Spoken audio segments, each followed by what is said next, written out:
Take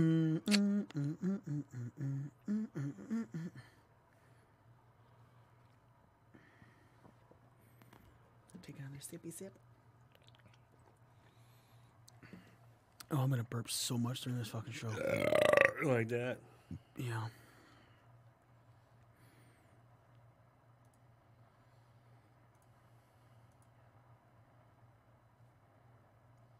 You're listening to the Podcast Detroit Network. Visit www.podcastdetroit.com for more information. Can you believe that the Phoenix area had people taking off shirts ringside at the Royal Rumble because it was just too hot to have an AEW shirt on? We got so much to talk about for Phoenix. NXT TakeOver Phoenix, the Royal Rumble at Chase Field, the coinciding Raw and SmackDown Live to follow, plus Evolve Wrestling's own AR Fox is calling in to this show at 9:30 p.m. Eastern Standard Time. We're going to talk some Evolve 121, Evolve's return to the Michigan area later in May. We're going to have so much fun this week as we...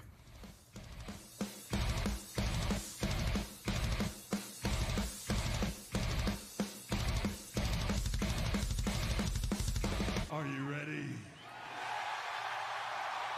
No! I said, are you ready?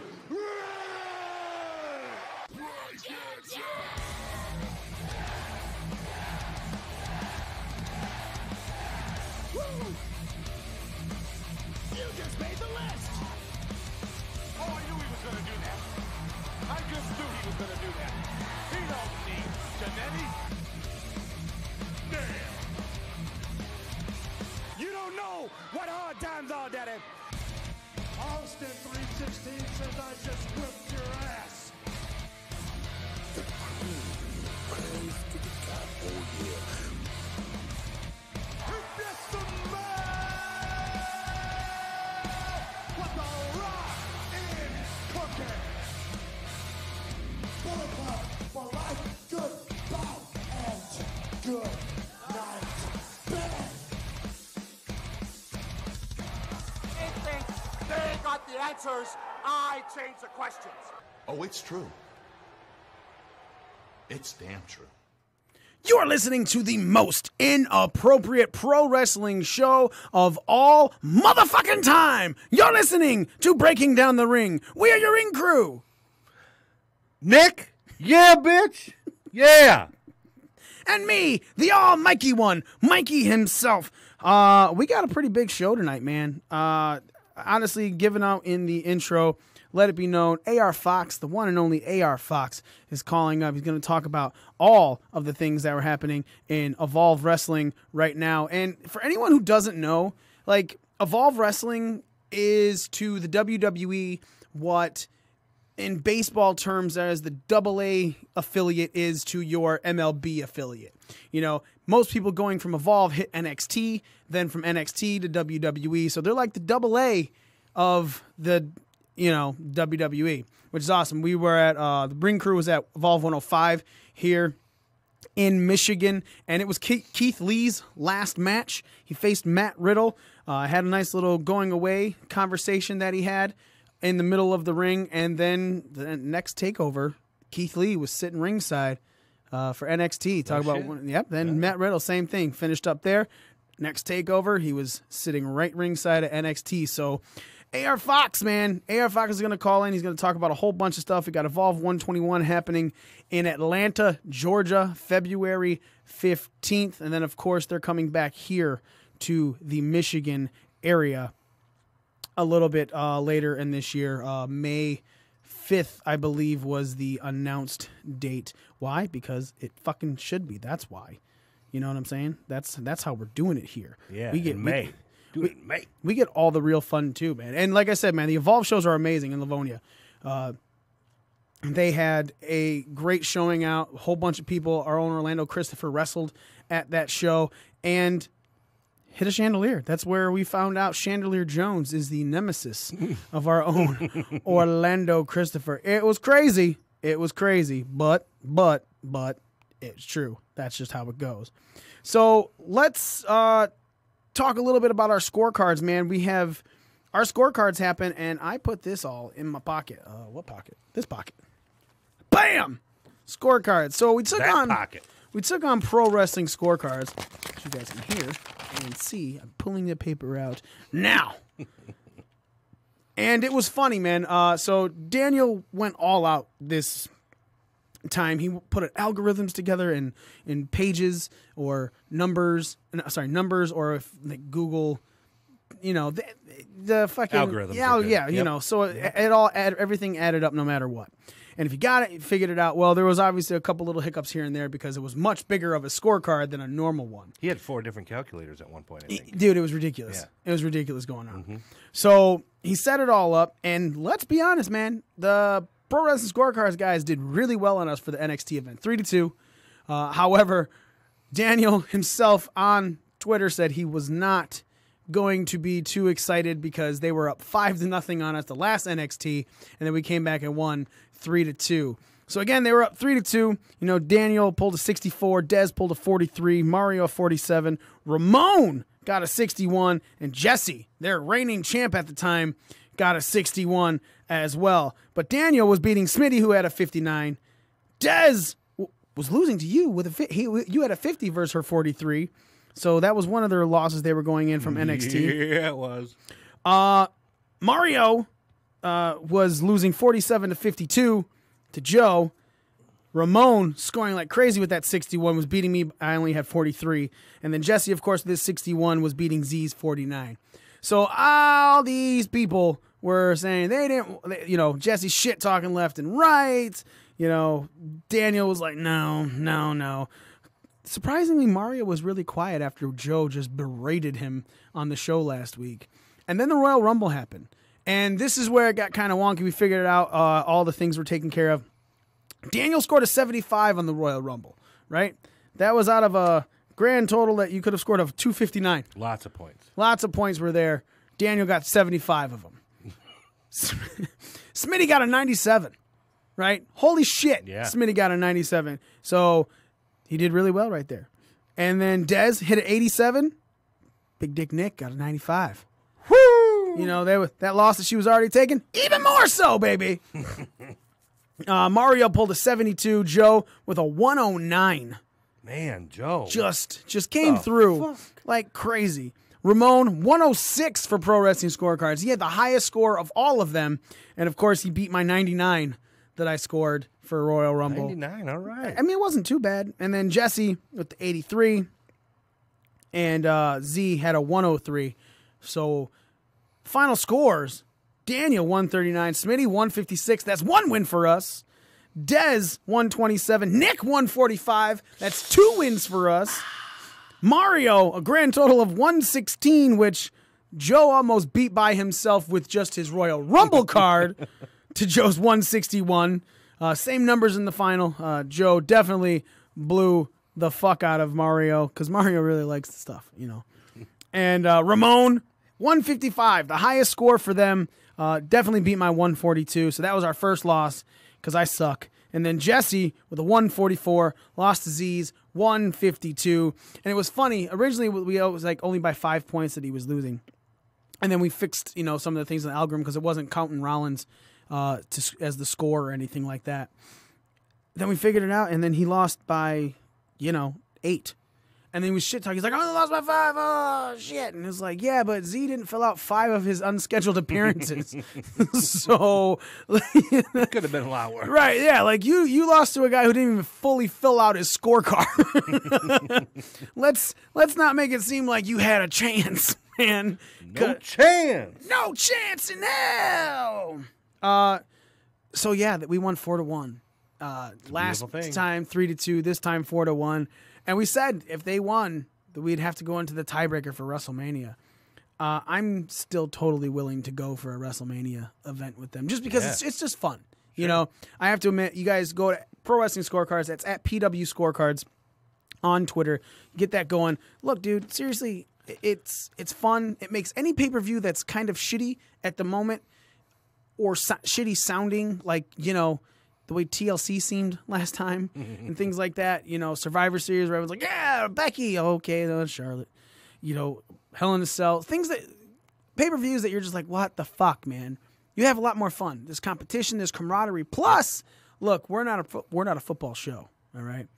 We're not a football show. But tomorrow, 11 a.m. Pacific Standard Time, which is 2 p.m. Eastern Standard Time, Pro Wrestling Scorecards are posting a Super Bowl scorecard. Oh, my God. Super Bowl!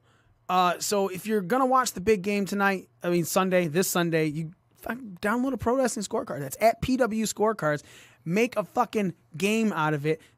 We all bet squares anyway. Why not do this? Highest fucking points wins. Dude, I got to tell you, this Pro Wrestling Scorecard thing, it's a game changer, in my opinion. And I told them that on their Facebook because, my mother-in-law, I gave her a sheet because I got her into pro wrestling more so than she's ever been in the last couple of years. She had a blast filling this thing out. She scored fucking 95. Holy shit. Yeah. For Royal Rumble? Yeah.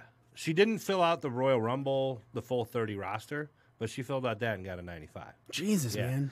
So, she had She a lot beat of Jesse. she had a lot of fun doing it. Your mother-in-law. Jesse, you lost to Nick's mother-in-law. Yeah. Go, Crystal. You get it, girl. And my daughter, she's 6, and she wanted to get on the action. I didn't have another copy, but I did like a handmade one. Yeah. And she's sitting there, and, we kind of helped her pick some winners and losers.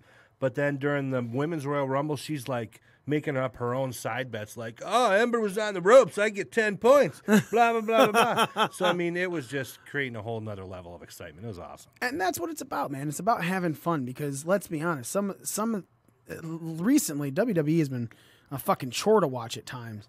And because of that, we've needed something to be better. Finally.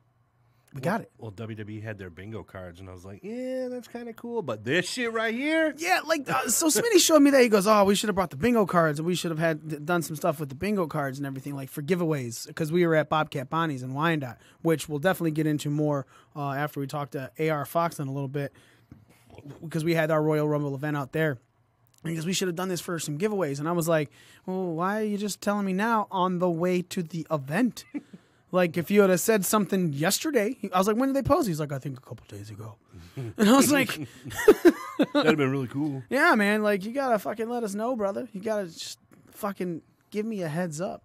But in all honesty, once again, go to Pro Wrestling Scorecards at PW Scorecards on Twitter, Facebook, Instagram. They put all that shit out. But if you're already someone that uses the Pro Wrestling Scorecards, hit up their Patreon, man. Patreon.com/PW Scorecards.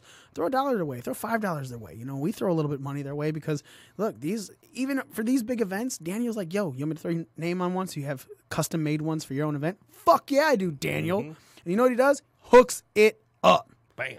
And that's spectacular. It's wonderful. And they go out of their way for us. I was telling him earlier, we're looking, obviously we've been mentioning how we're looking for sponsors for the show and everything. But I was like, dude, I put you guys over for free.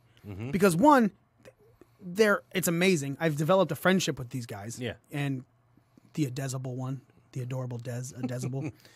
And I developed friendships with these guys, even... Jesse, how we give him shit and everything like that. But I like the guy. I like them all. They're all actually good humans, and they're doing something that makes wrestling more fun. Yeah. And not a lot of people like to just put the positivity back in wrestling. They like to bitch and complain and moan. And sometimes very good reason to do that. Yep. But for just going into an event, you got to fucking, just have fun. Well, this will help take your mind off that shitty aspect of it. Right. And even if you're not having a fucking blast watching the pay-per-view itself, you're sitting there jaw-jacking back and forth with all of your friends. Like, oh, I'm going to fucking beat you because this person's going to get me 5 points. This person's going to get me 6 points. This person's got the extras. I know it's going to be that. And because it's not just like a regular fucking card. Right. It's like, hey, you pick the winners. And if you pick the most winners, you win. No, that's not what it is at all.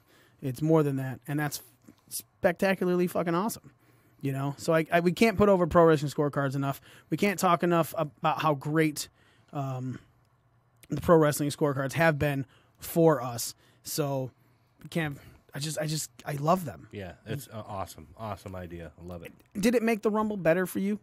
Yeah, for sure. Because I will admit that those Rumble events, the Rumble matches, we're obviously going to talk into it a little bit, but those Rumble matches were just not. They were repetitive of themselves. Yeah, they dragged a little bit, but having these scorecards and oh my God, don't get thrown out because you're not going to be in my Final Four, and so. It adds a lot more excitement to it. That's for sure. Yeah, the repetitiveness of these rumbles, where I was just watching the same thing happen in the women's that happened in the men's, and then things that happened in the men's that didn't happen in the women. Where I was just like, but looking down at my scorecard, and you're right, yeah, Final Four. All right, who's gonna have the most eliminations? And then I remember yelling back and forth with Smitty because I picked Titus to have the quickest exit. Yeah. Right? And it was so by the time you get in the ring, and he went in the one side of the ring or went over the other side of the ring, and I was like, oh, I picked Titus.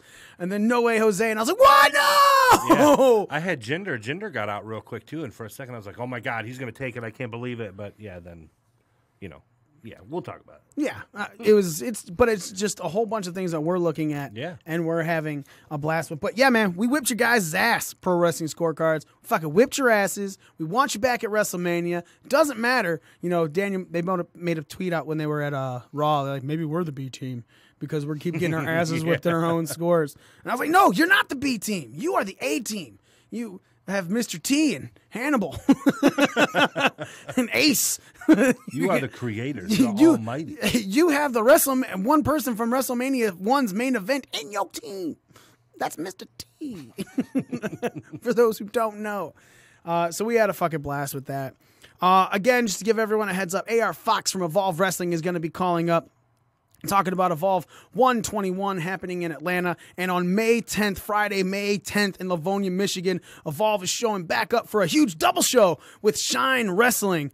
We're going to talk about that, man, because the last time, not the last time they were here, but the time before that with Keith Lee, we saw a match with him, and he fucking tore the stage down. And that's a literal comment. He tore the stage down.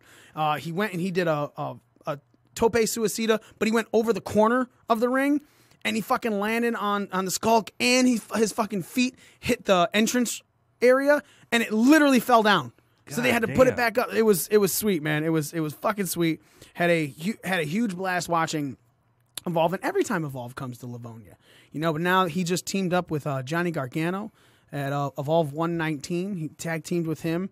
So now he's going against the Street Profits. So if you guys are watching any of these NXT guys every week, you're seeing the Street Profits, you're seeing Johnny Gargano. Dude, Evolve 121 is going to have Adam fucking Cole. Undisputed Era's own Adam fucking Cole is going to be there. Baby! So they got a whole bunch of stuff, man. NXT is doing a lot of stuff with Evolve. And like we said, man, your future stars that you're about to fall in love with, that you see when they hit NXT, you see when they hit WWE, they start somewhere. Yep. They didn't just come in they're not all 100% performance center people. They bring in people from the indies, man. And Evolve Wrestling is the elite of the indies.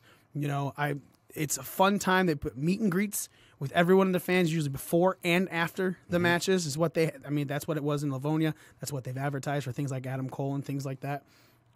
So AR Fox is going to be calling in shortly to do that. Have you ever been to an indie show, Nick?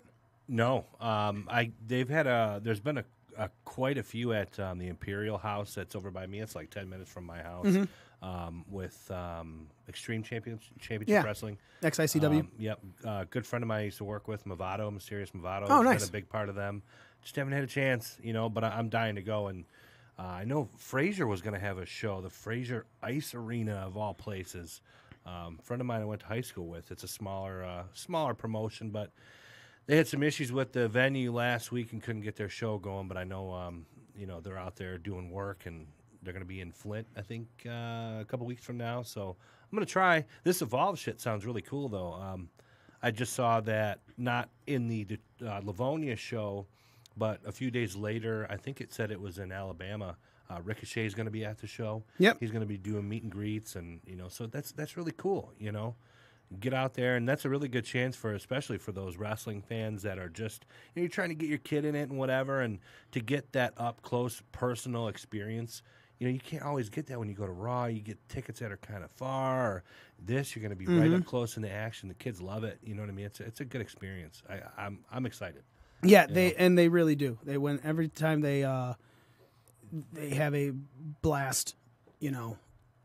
It's way more, like you said, it's way more up close. It's way more personal. Yeah. It's a situation to where when you it makes you fall in love with wrestling. Like, you watch it on TV, like, oh, that's so cool. I like watching all these people do that. And that's great. Going to a WWE live event, going to an NXT live event is, personal too. But NXT live event still selling out like 3,000 seats. When they're coming in Royal Oak in March, they're selling out a 3,000 seat venue. So there are still people, unless you're ringside, you're still pretty far back. At the Livonia Hall where they go, it's not that many. It's like a 500,000 seat venue, if I'm not mistaken.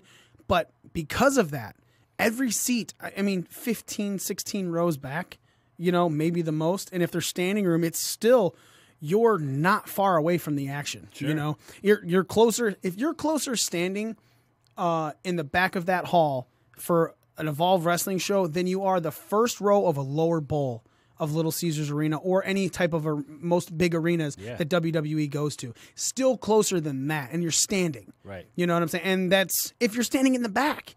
So you're still getting a really good view. You're watching some of these amazing performers who are busting their ass for the love of the business, not just a paycheck, which... Let's be honest, there are a few wrestlers that we can say, dude, what the, this, like, you're definitely not putting your heart into this.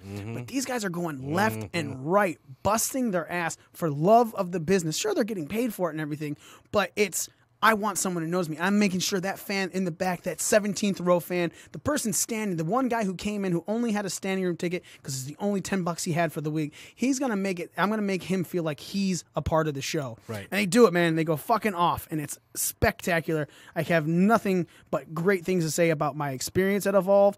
Or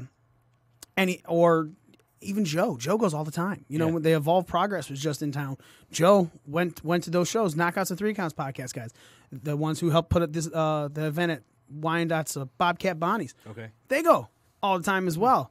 Most of these shows are on the weekend. What I like about this Evolve show that's coming up in May for us is it's a Friday night. Nice. Most of them are Saturday nights. I can work a Friday day shift and give up a Friday night. So that's something I can go do, and I'm really hopeful that, really happy about that, because that's just what it is. Like, I love the indie wrestling, and I've seen them going to NXT, and there's a WWE live event that I'm probably going to go to at some point. It's a Friday, I might not, just because that means I'm working. WWE's in town. Sure. But the fact that I can go to an indie wrestling event, the Evolve Wrestling event, and just have a blast is something that I want to do. So you're going to have to come, man. Yeah, I'm going. You're going? I'm in. Done? I'm in. So Yep. we'll get front row tickets. Let's go. I'm in. And that's the other great thing. These aren't breaking your fucking pocket. Right. If I'm not mistaken, I think the front row tickets, I don't want to misquote, but it's not the cheap ticket. 20 or 30. Yeah, it's the cheap ticket you get for NXT standing room is the front row ticket for Evolve. Yeah. So it's really good, great value, good price, and obviously they're right fucking there. Right. And it's not like the guardrail where you're 5 feet back from the guardrail. You're right fucking on there, and it's that metal one. It's fucking great, man. And it's okay that you don't know a lot of the guys because you're going to get a good fucking show. Yeah. And it puts you on to a lot of guys. Yeah. I'll be very honest. AR Fox, who's about to call in, I had no clue who he was until that Evolve 105 show. And then in studying up on him this week and things like that, then I got to learn more about him. But that show, he put on the match of the night to me. Keith Lee and Matt Riddle were really good in the main event.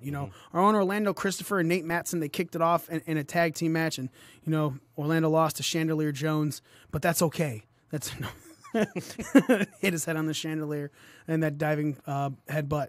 But again, AR Fox hit that over the corner, not the rope, over the top corner to crash into the fucking stage. Yeah. And we were all just like, oh Jesus, man. I have nothing but great things to say about Evolve Wrestling and where they're going. All of the companies that they have, Shine Wrestling, things like that. And that's the Super Show that they're putting on in May. So we're definitely excited for that. And as soon as AR Fox calls in, we're going to definitely talk to him about Evolve's 121 in Atlanta in February. Atlanta. February 15th, where the headliner is going to be Adam Cole of the Undisputed Era. Adam Cole, baby! He's going to be taking on Shane Strickland. AR Fox is going to be going for the Evolve Tag Team Championship with his partner. They're going to be taking on the Street Profits. Shit. You know, from NXT. They also have an Evolve 114 rematch of Darby Allin versus Josh Briggs. You know, there's all kinds of stuff that you want to see. And again, if you can go to Club WWN, man. They have a network just like the WWE. So it's $9.99 a month. Club WWN. You can be a part of that, and you can see all of these things live if you want. Or you can go into their old school areas, things that they've had before. They've had Jon Moxley, now known as Dean Ambrose, wrestling for them. They've had Johnny Gargano. He made his return. Ricochet's making his return coming up soon. You know, they have all these matches that you can see all of them on. So we highly, highly suggest you go to Club WWN and get yourself one of those subscriptions for how much? $9.99. $9.99? Are you out of your mind? Oh, I'm still out of my mind. Did you see that new commercial of theirs? Like, are we still out of our mind? She's like sitting on a psychiatrist thing, wondering if she's still out of her mind and things like that. Wow. It's fucking great. Fucking great. Let me ask you a question, Nick.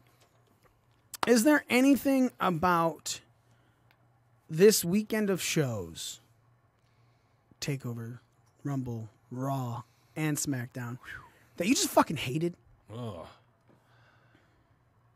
I was not a fan of the half the Revival and half the AOP teaming up for fucking nothing. I mean, for nothing. Mm-hmm. For nothing. Come on. That just, you know, it was filler. And the match was just kind of lackluster. You know, just something to get the crowd warmed up. Although, So it was something you fucking hated? yeah, but I will say one takeaway from that was when Bobby Roode was coming down the aisle and the cameraman was trying to track him right behind him. Cameraman busted his ass, fell right on his ass, and they didn't cut away. They just see the cameraman shaking, and you didn't know what was happening. And then 5 seconds later, they finally cut. It was great. It was great. I didn't see that happen live. Yeah, it was hilarious. I did. So we were getting everything set up at Bobcat Bonnie's for the event and everything during that time. And like everyone's like, "Oh my god!" And I'm just like, "What? What is that?" And everyone's like, "Oh, the cameraman fucking fell." He's ah. And I'm just like, "No, it's it." It's pretty cool. And I can't go back and talk about it because I'm still setting all this shit up. But when I rewatched all the matches, so we can get our match, ratings. Yes, thank you. Mm-hmm. I saw it and I was cracking up. I was like, "Oh, that's what everyone was laughing about." There it is. I get it. Smitty just said he saw it. Yeah, he did. He was one of the people jumping up. Oh, yeah. Because, you know, he's over there eating his salmon pasta. Salmon pasta. Salmon pasta. It's really good. Well, shit. Yeah. Hey, I mean, I'm telling you, man, that Bobcat Bonnie's had some food. Let's talk a little bit about that. I had a great time. A whole bunch of people Love came me out. some food. Don't we all? Yeah, so Bobcat Bonnie's at Wyandotte, Michigan. Dude, Matt, the owner, Chuck, the general manager, the fucking staff. This place normally closes at 10 o'clock on a Sunday. Mm-hmm. They thought they'd be there till 11. They were fucking wrong. WWE was like, you're staying later. And went to fucking midnight, man. So it was like right before the Brock Lesnar match was on. And I'm just like, look, instead of us doing a podcast after, let's just do some commentary for the Rumble match. We have Kyle on there. We have Smitty on there. You weren't able to make it. Obviously, you had some family things that were going on because we brought you into the fold shortly after we made all of that. What was it? The announcement that you were on the show. Mm-hmm. And Z and Joe caught the flu that was killing everyone last week here in Michigan, which also blows my mind because I can't wait to see how many people get sick now. Because we're right now at a negative 30 situation. Yep. In the next couple days, it's going to be 50. Yeah. It's an 80-degree swing in Michigan. Seriously. Michigan's like, oh, you think you're cold? You think we can't fuck things up anymore? Hey, we're about to do some Michigan weather. Pew, pew, pew, pew. We're some gunslingers. I don't know why Michigan's Wild West, but that's what they do. Posted that meme earlier. Heard y'all talking shit Yeah, because everyone the morning of, they're like, oh, there was no snow on Monday. Like, fuck snow. And Why then did my kids get off of school? right 11 o'clock, everyone's like, I'm so glad no one had school today. Jesus, I couldn't drive in this. This is ridiculous. This is bad. It's not something I wanted to be in. So, but yeah, back to Bobcat Bonnie's. Bobcat Bonnie's was great, man. Matt, the owner, Chuck. So yeah, the staff, they thought, normally leaving at 10. And I'm hearing the fucking Rumble's going till 11.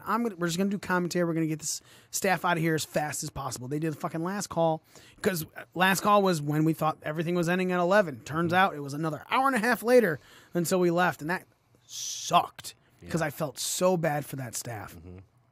Chuck was like, no, dude, we want you here. We want you to do this. And I was like, yes, I understand that. And like, they're incredibly accommodating. The staff is the nicest people. I literally think this is the best event that we had. Which it made me sad that Z and Joe couldn't make it because of the flu. Yeah. But I loved every moment. Matt was incredibly accommodating. We found out there was a small problem with the audio, and he jumped to fixing it. He was like, I got to run to Meyer. And I was like, what? Dude, you don't? He said, no, I'm running to Meyer. I'm going to Meyer, and I'm going to fix it. And I was like, cool. And to me, that's huge. You know what I'm saying? Yeah. Because I'm coming into a place, I already knew there was going to be partial limitations. But they made... And the things that shouldn't have went wrong, they fixed. Yeah. On the spot. They weren't just like, oh, well, fucking deal with it. Which some places would do. Totally. Yep. Have done. Places have done that to us. Fucking deal with it. Not going to talk about it. You know what I mean? We don't shit talk the places we've been to, but this place was spectacular, I'd love to host more things. You guys check them out on Facebook, Bobcat Bonnie's Wine. Or just Bobcat Bonnie's, because there's 3 different locations, man. There's one in Ferndale, Michigan. There's one in downtown Detroit, Michigan. And one in Wyandotte, Michigan. The one I looked at, the Wyandotte, they get a lot of good reviews, too. Yeah. A lot of good reviews. Wonderful. Again, and it makes sense with the time that we had there. So I sent Matt, for the first time ever, I sent Matt a thank you to him for how nice, how great that staff was to us and everything. Like, no one made us, like, I felt bad because I felt bad. Not because someone was making me feel like, get the fuck out of here. Yeah. They were like, no, what do you need? Do you need anything else? Do you want another Coke? You want another pop? They only, another water. They weren't, unfortunately, they couldn't give us more food or alcohol. Sure. But again, things to talk about in the future and stuff, maybe we'll do a little bit later, last call or something like that. But still, they went off of the time that the Royal Rumble's supposed to end, 11 o'clock. So I'm not mad about that. It's kind of like when you go to a fucking baseball game and, they cut it off at the middle of the 7th, going into 8th because it's going to end in 2 more innings. Everyone is kind of sober up, and then you get free baseball. Yeah. But no more drinks. So again, I'm not ever going to say anything bad about that. But yeah, Smitty said it, well-deserved good reviews. And yeah, they were awesome, man. Every fucking thing about Bobcat Bonnie's and Wyandotte was amazing. Ownership down to the staff. And you can tell. When it trickles down, that you can tell. Yeah. If the owner is a douche, trickles down to the staff. Absolutely. Matt was fucking amazing. There. You know what I'm saying? There. And that's the other thing that really got me. He was there. Yeah. It's like he wasn't just calling in. He was there making sure everything was going on really well.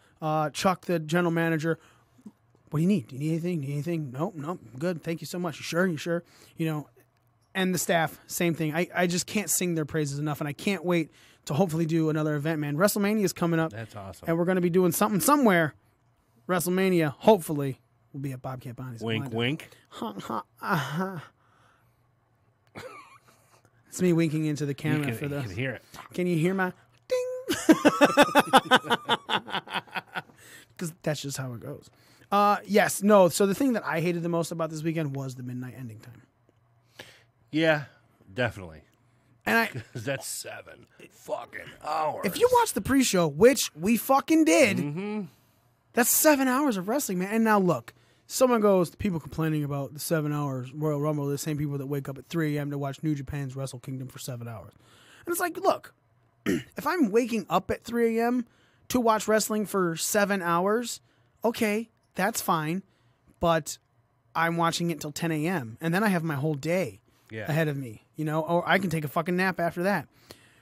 When I'm going into a show at 5 p.m., I'm not expecting it to end at midnight, especially when you're a family-orientated show. Yes. That's kind of what got me, because my daughter was there. Luckily, she didn't have school the next day because that snow that hit. Yep, all of it. She didn't have school, so it didn't piss me off or hurt me or anything like that. But it was still like, dude, you're mainly a product going for kids. The guy that you have winning your Royal Rumble is huge with the kids. Why is this going on forever? Yeah. And if you timed, and you could tell they were running over, if you timed it, which I did throw up a couple times, the intervals between people coming in is supposed to be like a minute and a half, or sometimes it was like less than a minute. There's like, fuck out there. I started timing it too, and I'm like, that wasn't a minute and a half. No, not at all. No, it was not. So whatever. But hey, at least they were trying to make up some time because again, it still ended at midnight. Could you imagine? I think that Rumble started at 11. 30 entrants, a minute and a half each. That's 45 minutes of a match right there. Yeah. Not to mention, the first is 5 minutes, and then however long the final 4 wrestle, or the final wrestling is after number 30 comes in. It's a pain in my ass, dude. Yeah. So that's what I hated the most. I can see that for sure. And that's a big gripe for a lot of people because these big 4 pay-per-views, they just, man, I don't think you need a 2-hour pre-show. I really don't. So you think they should they start it at 6 then? Yeah, I think you could have got away with it, especially because a lot of it was just the same shit. The panel talking and rehashing shit. You didn't need the Bobby Roode or the Roode and the AOP and all that. You didn't need that match. You already had 2 matches on the card. Shinsuke and Rusev, and the fuck was the other match? Cruiserweight match. Thank you. Murphy, Tozawa, yeah, Atami. You could have easily put those 2 matches Kalisto. within an hour, talked all your shit that you wanted. You don't need 2 hours for that. Come on. It's the pre-show, dude. They need to talk all that talk. Oh, you talk about talk. Okay, then and walk start the at walk. 4. Start at 4 to pre-show till 6. Then you would have ended at 10 or 11. Sorry, 11. I'll be honest. If it would have ended at 11 and still been a 7-hour show, I'd have been less bitchy. Yeah. It's a lot of wrestling to watch, but at 11 o'clock, I'm going to bed fine. Midnight, I'm like trying to, I guess I'm going to go to sleep now. Yep. I was kind of wired, so I didn't even fall asleep till 1. I had to get up at 6:30. That's your fault. It's true. Stop having that job, silly. Fucking bills. I dare you to quit it. You dare me? Dare you. Just go to your boss and smack him. We'll go with him. Go to your boss, smack him, and quit. And be like, I just hit it and quit it, bitch. Listen, my pay-per-views go till fucking 11, 12 o'clock. I don't got time for no job. Can't be here at 6:30 in the morning on a fucking Monday. You know what the fuck I do on a Monday? You want me here 40 hours a week? Are you crazy? I'm sleeping the fuck in. You can fuck deal with it, dog.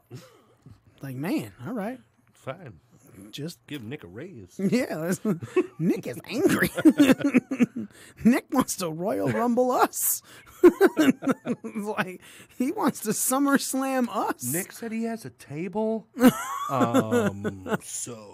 he's got a chair. Too. Right. He has. We don't know. Apparently, there's an anvil sticker on it. We don't get it. We don't know what he's talking about.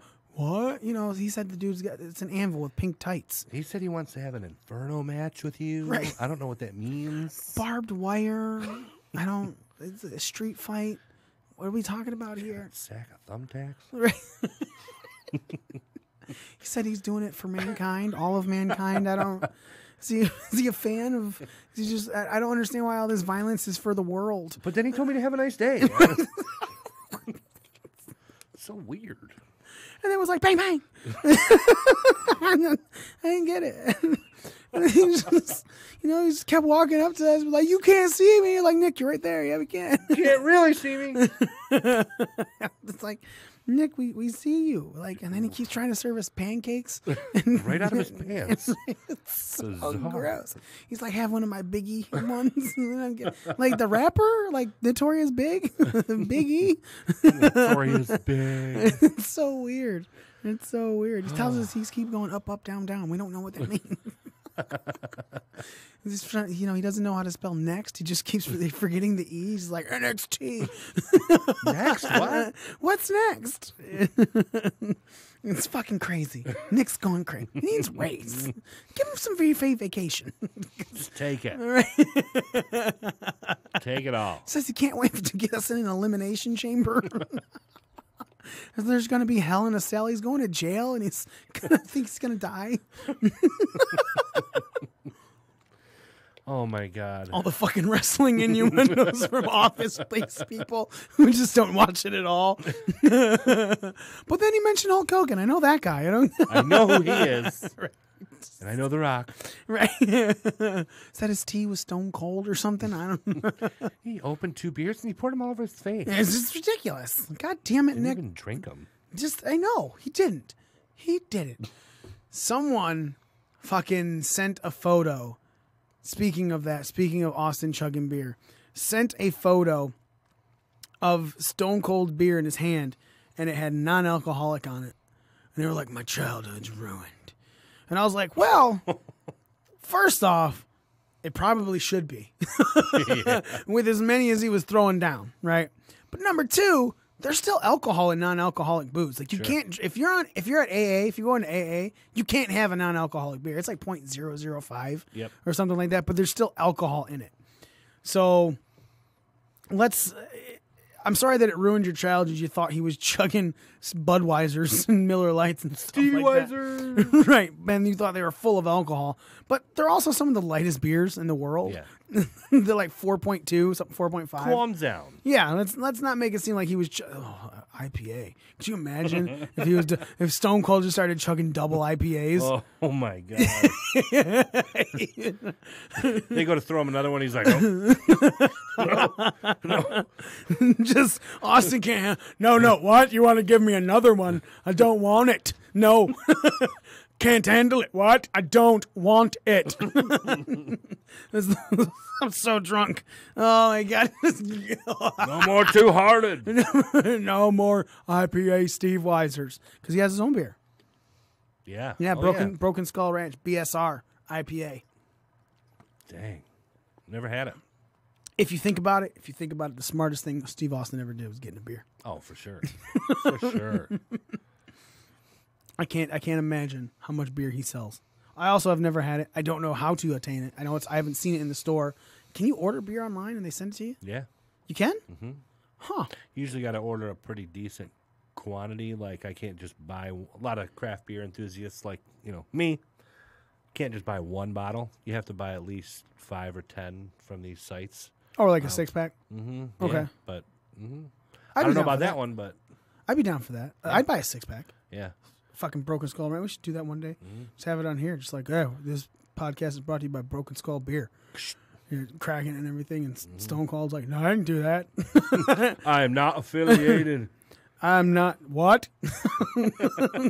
I did not send a beer. What? No vodka, tequila, whiskey, more beer, more vodka, more tequila. Oh, hell yeah. All of it. Smitty says we got to get it shipped from California, at least a case. Smitty in text is way better than Smitty on the microphone. There isn't a care in the world. He's just taking text. Smitty's like, I'm just going to respond to this real quick. Now I can't wait to see what he says when I just said he ain't shit in text. Yep. So while we're still waiting for AR Fox to call in, let's get into a little bit of what happened over the weekend. NXT TakeOver was huge. Fucking huge, man. Gargano took the North American title. Shayna Baszler retained with help from the 2 of the 4 horsewomen over Bianca Belair. Ciampa kept his belt. Tomato Ciampa. What?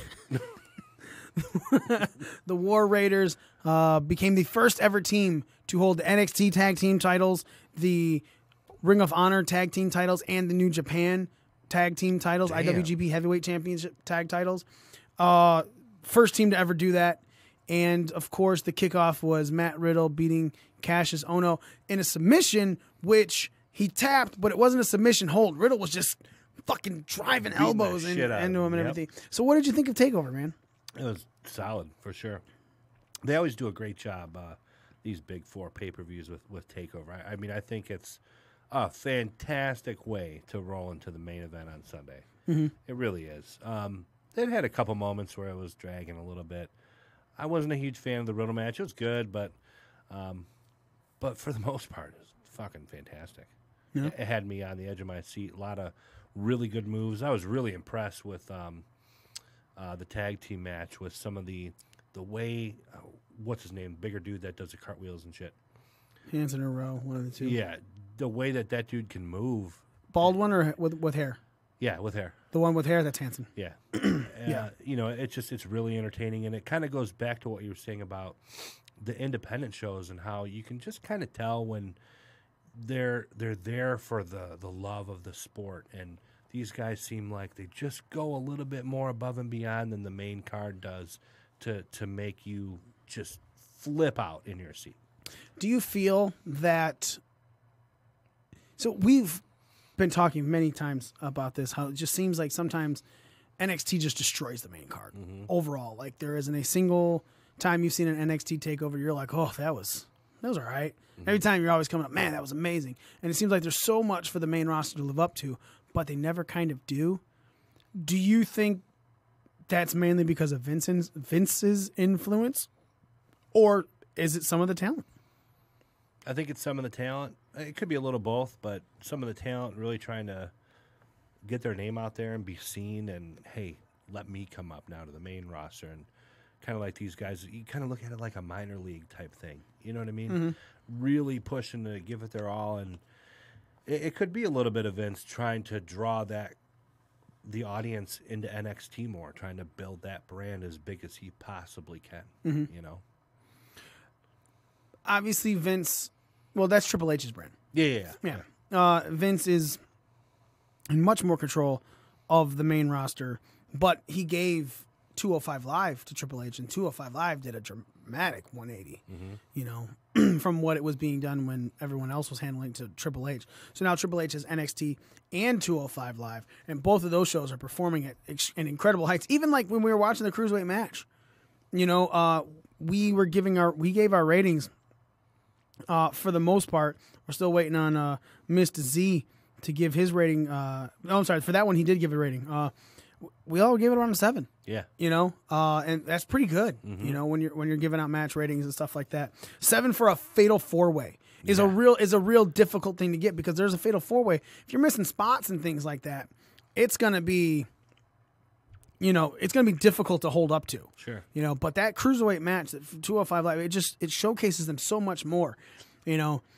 And yes, I agree. I feel like Triple H gives so much to the talent, trying to get them over, trying to get them up and things like that, that it becomes a situation to where that, you know, you want to be better. You want to overshadow what's coming behind you, you know, because then what comes behind you is supposed to be your main talk, your main stars. And that's, you know, where it comes back, and we'll get into that obviously a little bit. So what was your highlight of TakeOver Phoenix? The Ricochet Gargano match. Yeah. Just the whole thing. There wasn't a point where I was kind of like, okay, you know, they're kind of resting a little bit and taking things slow. I mean, it was from start to finish, just edge of my seat. Awesome. A lot of really good aerial moves. One thing that I wasn't too crazy about, Ricochet a few times reversed a Hurricanrana when he would like land on his feet from it. One time cool, 2 times okay, but I think he might have did it like 3 or 4 times, and I was like, okay. That one where they Gargano tried to get him with a Frankensteiner, but he didn't stick the landing. Yeah. It was a sweet moment. It was a Yeah. great moment because it was obviously a bigger one. But I saw somebody put on Twitter that said, "Can we have a moment of silence for King Ricochet right now, because you know he's beating himself up for not sticking that landing." Yeah. Ricochet quoted the tweet and he goes, "I really am." That's awesome. And again, that's what he does, man. Like him diving over the top rope, landing on his feet on the ramp just to look up at Velveteen Dream was a moment that everyone was like, "Holy fucking shit!" Yeah. You know, like, and so yeah, I agree. Gargano and Ricochet stuck out to me. I was very happy Gargano took it. I felt it was his time to take it. Him and Ciampa standing at the ramp at the end of it, you know, doing it themselves, DIY style, I thought was a great moment to close out the show. But it led into something that hasn't been done in a very long time for WWE. WWE is putting on another halftime heat. Yeah. Super Bowl, and are they mocking Maroon 5. They're straight up coming out with the commercials when you could be watching this. You could be doing this. You know, like, why watch this when you could do this? That's right. And I was just like, holy fucking shit, man. Like, they're just going at it. They don't give a fuck. They are totally just going, they don't care. WWE is just like, fuck Maroon 5. Fuck. And I'm all right with that. I'm 100% okay with that because that's exactly what it should be. You want to make them tune into you. But the last time this was happened, I'm pretty sure it was The Rock and Mankind. So now it's just give everyone a heads up. What it is after everything was going off of the air, Velveteen Dream comes up while Ciampa and Gargano on there. He starts talking shit. They start going back and forth at it. Aleister Black comes from the ring. Then Adam Cole comes out, and then Ricochet comes out. So it's Aleister Black, Velveteen Dream, and Ricochet versus Ciampa, Gargano, and Adam Cole for Halftime Heat. And dude, that's gonna be fucking nuts. It's gonna be awesome. Halftime Heat and it's not even main WWE stars they're doing, dude. They're doing NXT stars. They're called WWE Halftime Heat, but it's all NXT people. Yeah. Sure, you got to look at Gargano in the Royal Rumble. You got to look at Aleister Black in the Royal Rumble. And, last year saw Adam Cole. But Adam Cole's just everywhere right now, dude. Yeah. Like, like he said, he's at Evolve 121 and 22 in Atlanta, in North Carolina in February. North Carolina. Throw your hands up. Mm-hmm. So, are you excited for this? Are you going to watch that? Are you going to watch the Super Bowl? Yes. I don't have a lot of enthusiasm, but yes, I will watch the Super Bowl. Are you going to throw on the WWE Network at halftime? I'm going to have that motherfucker on my phone. Absolutely. Because I can't exactly turn off the halftime show. Number one, it's the Super Bowl halftime. But my girl will stab me in the neck with a knife if I turn off Maroon 5 and her Adam Levine. future husband, Adam Levine. It's a weird thing for your girlfriend to say. Yeah. Like, for you to especially say about your girlfriend. Yeah, that's fine. Yeah, but so I'll definitely. So we're not be getting watching married. Adam Levine's coming through. He's going to be singing at the wedding, and then it's just going to be a thing. Right, like I'm going to ask Maroon 5 to play at the wedding, and then I'm just not going to have a wife anymore after the reception, which is cool because we wouldn't have had sex to consummate the marriage. He'll go through a table before, but it's fine. I mean, I think he could take it. I think he knows how to fall. But I think that's a really good thing because I don't remember when that last halftime heat was. Obviously, it was a while ago if it was Rock and Mankind. Yeah. But the fact that you can not only watch it on the WWE Network on, your PlayStation, Xbox, whatever, your phone, so many more people are going to have the opportunity to tune into that. Mm-hmm. And I think that's a huge thing for NXT, especially those guys that are putting in that match. It's going to be huge. I'm excited. I think that match is probably going to be one of the better things NXT can put out. Yeah. I think all 6 of those guys can go, and I'll be honest, man, I could see maybe Aleister Black coming up or something. I don't know. I would love it too. I think it's Aleister Black's time. Yeah. But I think he should have a Mania appearance. Mm-hmm. I think that would be great. My girl confirmed that she will stab me in the neck with a knife. Tracy's listening in, huh? Yep. She's like, goddamn right I will. Son of a bitch, try to turn off my Adam Levine. Talking about my man. He's my Levine. Do you think because his last name is Vine, he only goes 6 seconds and he's done?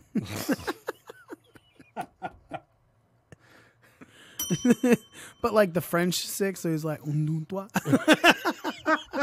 because he's Levine. You see my wee wee? My wee wee. I take care of your pee pee. I take care of you. You love me, chachoto.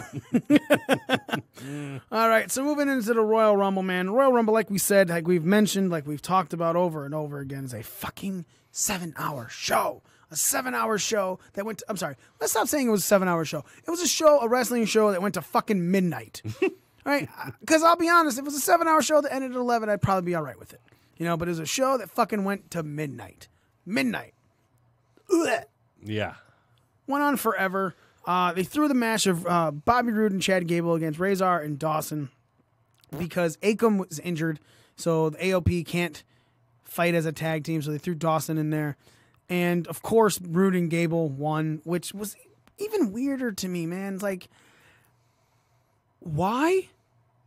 Why do they need that win? They didn't. Why do they need that match? Yeah. They didn't. Didn't they say that the winner, if Akam and Dawson were to win that match, then they would get a tag team title opportunity? Those two or the winning team, like if Razor and Akam won, they would get the title shot. Like if Razor got the pin, AOP would get the belt. Was it something like that? I thought I remember. I'll be honest, we didn't have the sound on. Okay. Couldn't hear it. Well, they didn't make mention of it on Raw or SmackDown, so Yeah. fuck it. Yeah, it was so important. And then nothing ever came of it. Yep. Rusev versus Nakamura. That was a surprise. Nakamura taking the U.S. title off of Rusev. Yep. I don't think any of us called that. Nope. I didn't. My girl did. Yeah? Yep. She filled out a card. She picked Nakamura. Yep. I was like, wow, are you fucking kidding me? And then they won, and you're like, what the fuck? Yep. We're doing, so we did a giveaway for a couple of the matches. We did the SmackDown Women's title. Mm-hmm. We did the SmackDown Tag titles, and we did the Universal title, which to me I thought were pretty difficult to decide. Yes. They were not apparently to everyone else but here. You know, like everyone went with best tag team. No, the tag match was a little bit more even in the box, but there was way more in Asuka's box. Mm-hmm. So basically, you put your name on a piece of paper, put it in the box of the person you think was going to win. Randomly pull out of that box, and that person wins a prize. Okay. There were way more in the Asuka box than the Becky box. And there were way more in the Brock box than the Balor box. And I was like, man, this is the one time that they've made it seem like Brock could lose. Yeah. Like you're going with the whole David Goliath. David always wins, you know, but they're all saying David's not going to win this time. But David always wins. And then David didn't win. So I was like, okay, guys. And definitely we're going to do that in a little bit. But so yeah, Rusev and Nakamura was a definite swerve match. Oh, we got this. You know what this is. You know what this is. You're calling into Breaking Down the Ring, talking with Mikey. Who are we speaking to? Yo, what's up, man? This is AR Fox. I'm sorry I'm late. It's okay, brother. Anytime, not a problem. We always know things happen. Things get caught up in regular lives. We just appreciate the fact that you're even calling in. Thank you so much, man. How you doing today? No, really, no, man. My bad, dude. Thanks for having me. Yeah, I just got wrapped up in training, and it just slipped my mind, and it just hit me just now. Hey, training, we need to do training. You got some stuff. You got a tag title match coming up in February. Yeah, you got to train your ass off for that. Yeah, man. That's what I was getting ready for, so, you know. Taking on the Street Profits at Evolve 121 in Atlanta, your hometown? Now it is. It's been for the past 10 years. Are we live on the gimmick now? Yeah, we are live now, brother. Okay, sweet. Yeah, man. No, it's been my home, though, for about 10 years, so... Yeah, I guess you can call it my hometown. And so, yeah, I'm really excited to show the Street Profits the real streets of Atlanta when they come here. Right. I don't know if they'll be welcome, though. Yeah, I don't know, man. I mean, they're coming in to your territory, trying to hold. They took your titles out of your company, and I think it's time for you to take them back. Yeah, man, they're coming into my territory. Period. When they come to Evolve. Whether they come to Atlanta, New York, Florida, Detroit, wherever we're going, they step into my territory. They walk into my trap. They're not going to take it over. Taking the titles at Evolve 121. Yeah, Evolve 121 happening in Friday, February 15th. Bell time's 8 p.m. at the Kroc Center of Atlanta, 967. Kroc Center of Atlanta.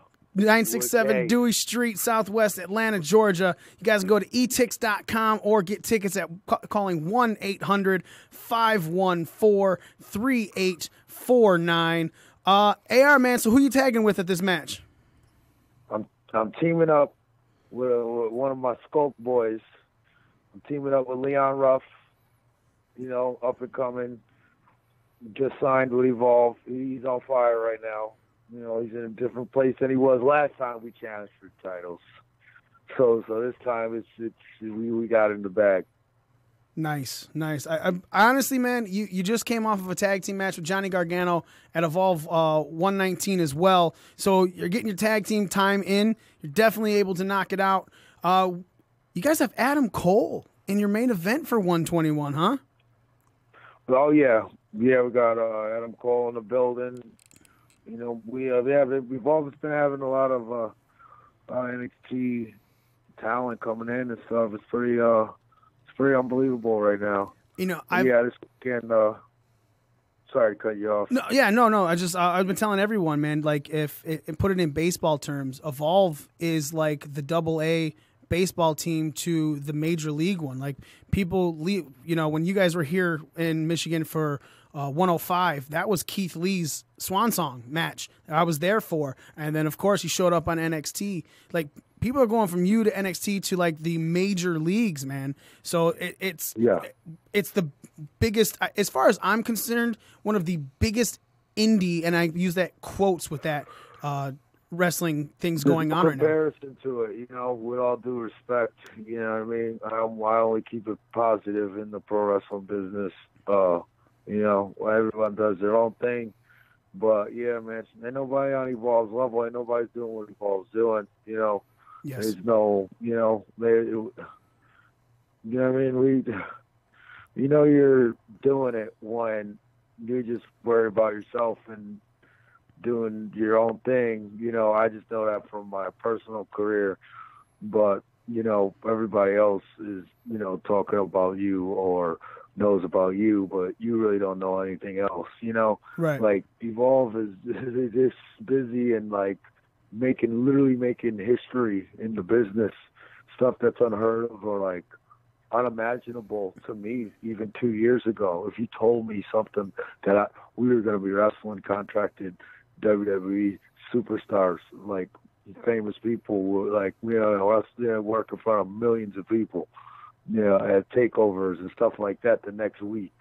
Right. You know, so just like, I just cannot even compare any other, and using that term loosely, indie company to Evolve. Evolve is just on a whole nother level with NXT talent and it's just there, period. Like, I don't know, I just can't even, I'm not even worried about doing many other indies. I really just do AAW.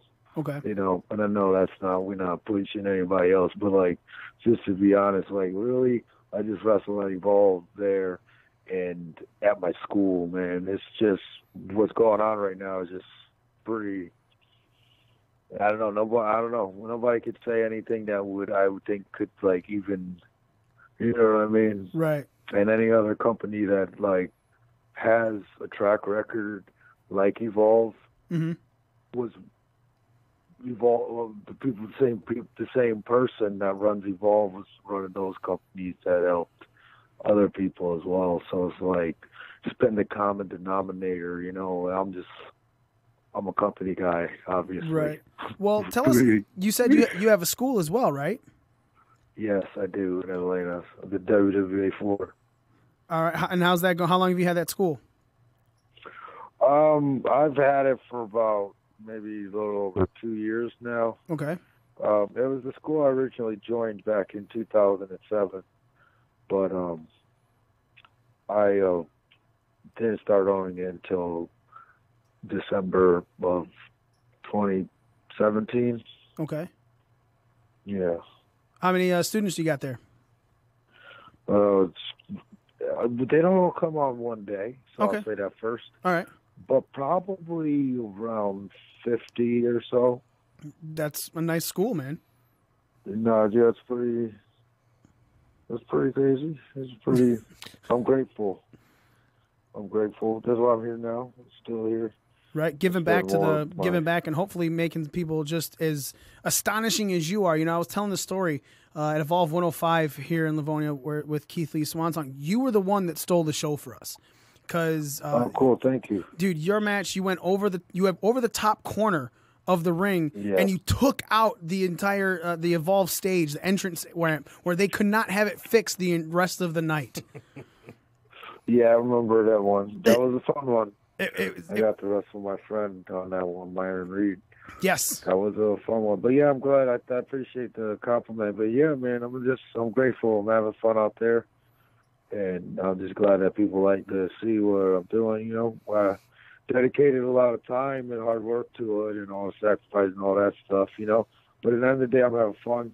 Really, it's not work to me. So, yeah, if people like, yeah, I'm just having fun out there and then getting complimented for it. So I'm just chilling, man. I'm just grateful. So I appreciate your kind words towards my performance that night. Hey, man, in all honesty, like I said, when you blow people away, when that was my first Evolve show, and it was honestly the first time that I saw you, and you stole the entire show, just not for me, for even talking with people afterwards, everyone said that yours was the match of that night. And so it's definitely not just me, but I have to give props where props are due, and you definitely deserve all of the props from that night. So speaking of, we got more stuff coming up. You guys are coming back here Friday, May 10th, the same area in Livonia, Michigan. That was just announced this week. But before all that, as we said, Evolve 121 in Atlanta, Adam Cole versus Shane Strickland in the main event. Yourself facing the Street Profits, Montez Ford and Angelo Dawkins, going for the Evolve Tag Team Championships. Is this your first time going for the Evolve Tag Team Championships? No, it's not. We actually wrestled them in the same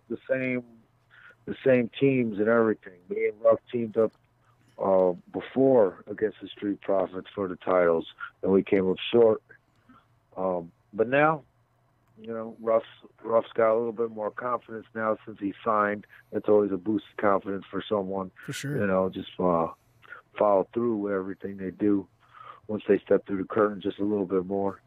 So, you know, I have faith in him that this time he'll be able to hold up his side of the deal, and we'll be able to take the titles. We don't got to take them anywhere because they're going to stay in Atlanta with us, at least for the night. Right. Because, you know, we're going to party here. I got the school. I might throw an overnight party or something. Nice, nice.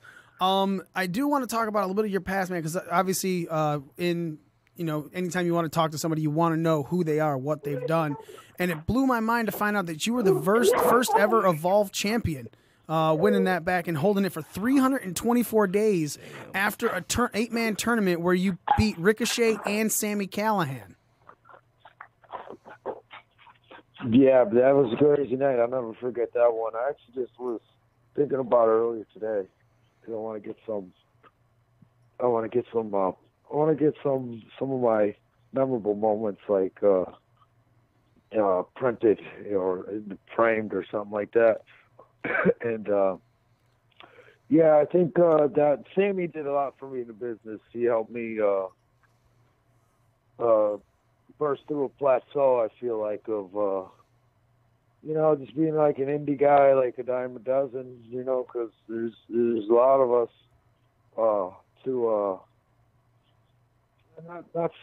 not really an indie name, but he started my path to becoming an indie name, because he was like the first indie name that I was wrestling in. He was like, as he is now again, he was on fire at the time, and like we've wrestled a few times and everyone loved our matches.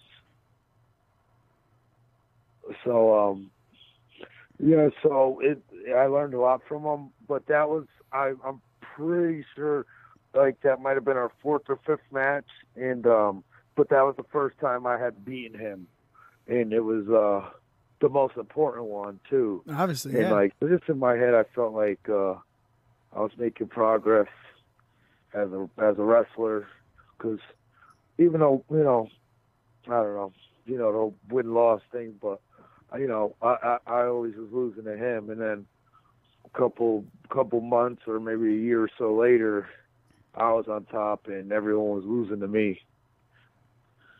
That's how it happens when you're champion. Like I said, 324 days you held that championship, which it's a crazy run, you know, period. It's just, you know, going that long. You held that championship for almost a year, and you took on a lot of people before, you know, finally losing to Cassius Ohno, as everyone, it was Chris Hero at the time in Evolve. Tell us some of the things that you things that obviously we just talked to you said that was something that just sticks out in your mind. Some of your other favorite memories in wrestling. Oh man. Yeah. Well, I main evented Cage Death. That was a really big moment for me, just because I was always in the CZW for a real long time, and Cage of Death is a pretty big stage on the independent scene, still to this day, even though it's not your typical, or frowned upon by, some fans, the style of it. But, yeah, besides WrestleCon, I think it's probably one of the bigger stages you could wrestle on on the independent scene. So main event in Cage of Death was really big to me. Debuting on TV for Lucha Underground was really, really, really big for me. Wrestling the Street Profits, that was big for me because that was my first time ever wrestling someone that's contracted to WWE, like at the time. Wrestling AJ Styles was a major moment to me because he was and still is to this day my favorite in-ring performer. I like people for different things, charisma or attitude or whatever, you know what I mean? But yeah, in-ring wise, AJ Styles has always been the best to me for years. Ever since I really got into wrestling and I seen what it was, and then I seen AJ Styles performing, and I was like, well, this guy does it the best. So wrestling him was a really big moment to me. Wrestling Chris Hero was a big moment to me because a lot of times in wrestling you don't learn a lesson like verbally. You might learn it just in the ring. When you do something or he did something and it gained such a reaction, when I at that time just solely relied on stunts, basically, you know what I mean, to be straight up almost, you know what I mean? Like, I like that risk factor. I live every day taking a risk, no matter what it is. Like, I just an adrenaline junkie, you know what I mean? I want people's hearts to drop at least once every match, like, I don't want to just have a good solid match, you know what I mean? I want people to be like, oh, like, I want to take people out of their seats, and I want the reaction where I see everyone look to their neighbor and be like, wait, hold on. It was like, I think he really hurt himself there. Like, that's my, I got off track. But that's what we're talking about, man. Things that stick out to you, and obviously all of these things stick out to you because, like I said, when you're diving over the top corner and you're breaking the entire entrance ramp, that stood out to us when we were there at that Evolve show. So it makes sense. Yeah, that's what I'm saying. Yeah, so that's exactly why I do something like that. Like, you could do solid stuff all day, but something like that I feel like will be memorable. Or also a moment too. It doesn't always have to be physical. It could be like a turn or something with emotion or something that's been like built up for over time or something like that. Like, I understand that too, but my strong point would be to make memorable moments out of risks. That's amazing. And hopefully, man, you make memorable moments at Evolve 121 in February. Let's tell people where they can find you on social media. We have you on Twitter at @ARealFox with 2 X's. Anywhere else they can find you besides Twitter? No, really, I just go on Twitter now. I used to only do Facebook, but now I got Twitter. So, I just do that because it's pretty much just, they go see everybody's on both of them anyway. Right. So that's why I just like to stick to one because, it's just easier for me like that. That's my philosophy too. Yeah, I'm just on Twitter, and I'm always at the WWA 4 in Atlanta, the wrestling school. I wrestle there every Thursday, just like any other show, just the same matches, the same, quality, same risks, all that stuff. So, anyone that's in the Atlanta area or, Georgia, every Thursday we got a free stack show, pro wrestling party at the WWA 4. Nice. Yeah, that's it. I'm Zary, a real Fox on Twitter. That's Fox with 2 X's, everybody. That's at A Real Fox. 2 X's.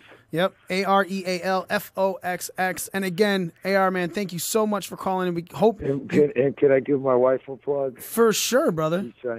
She's bursting out on her own career and stuff.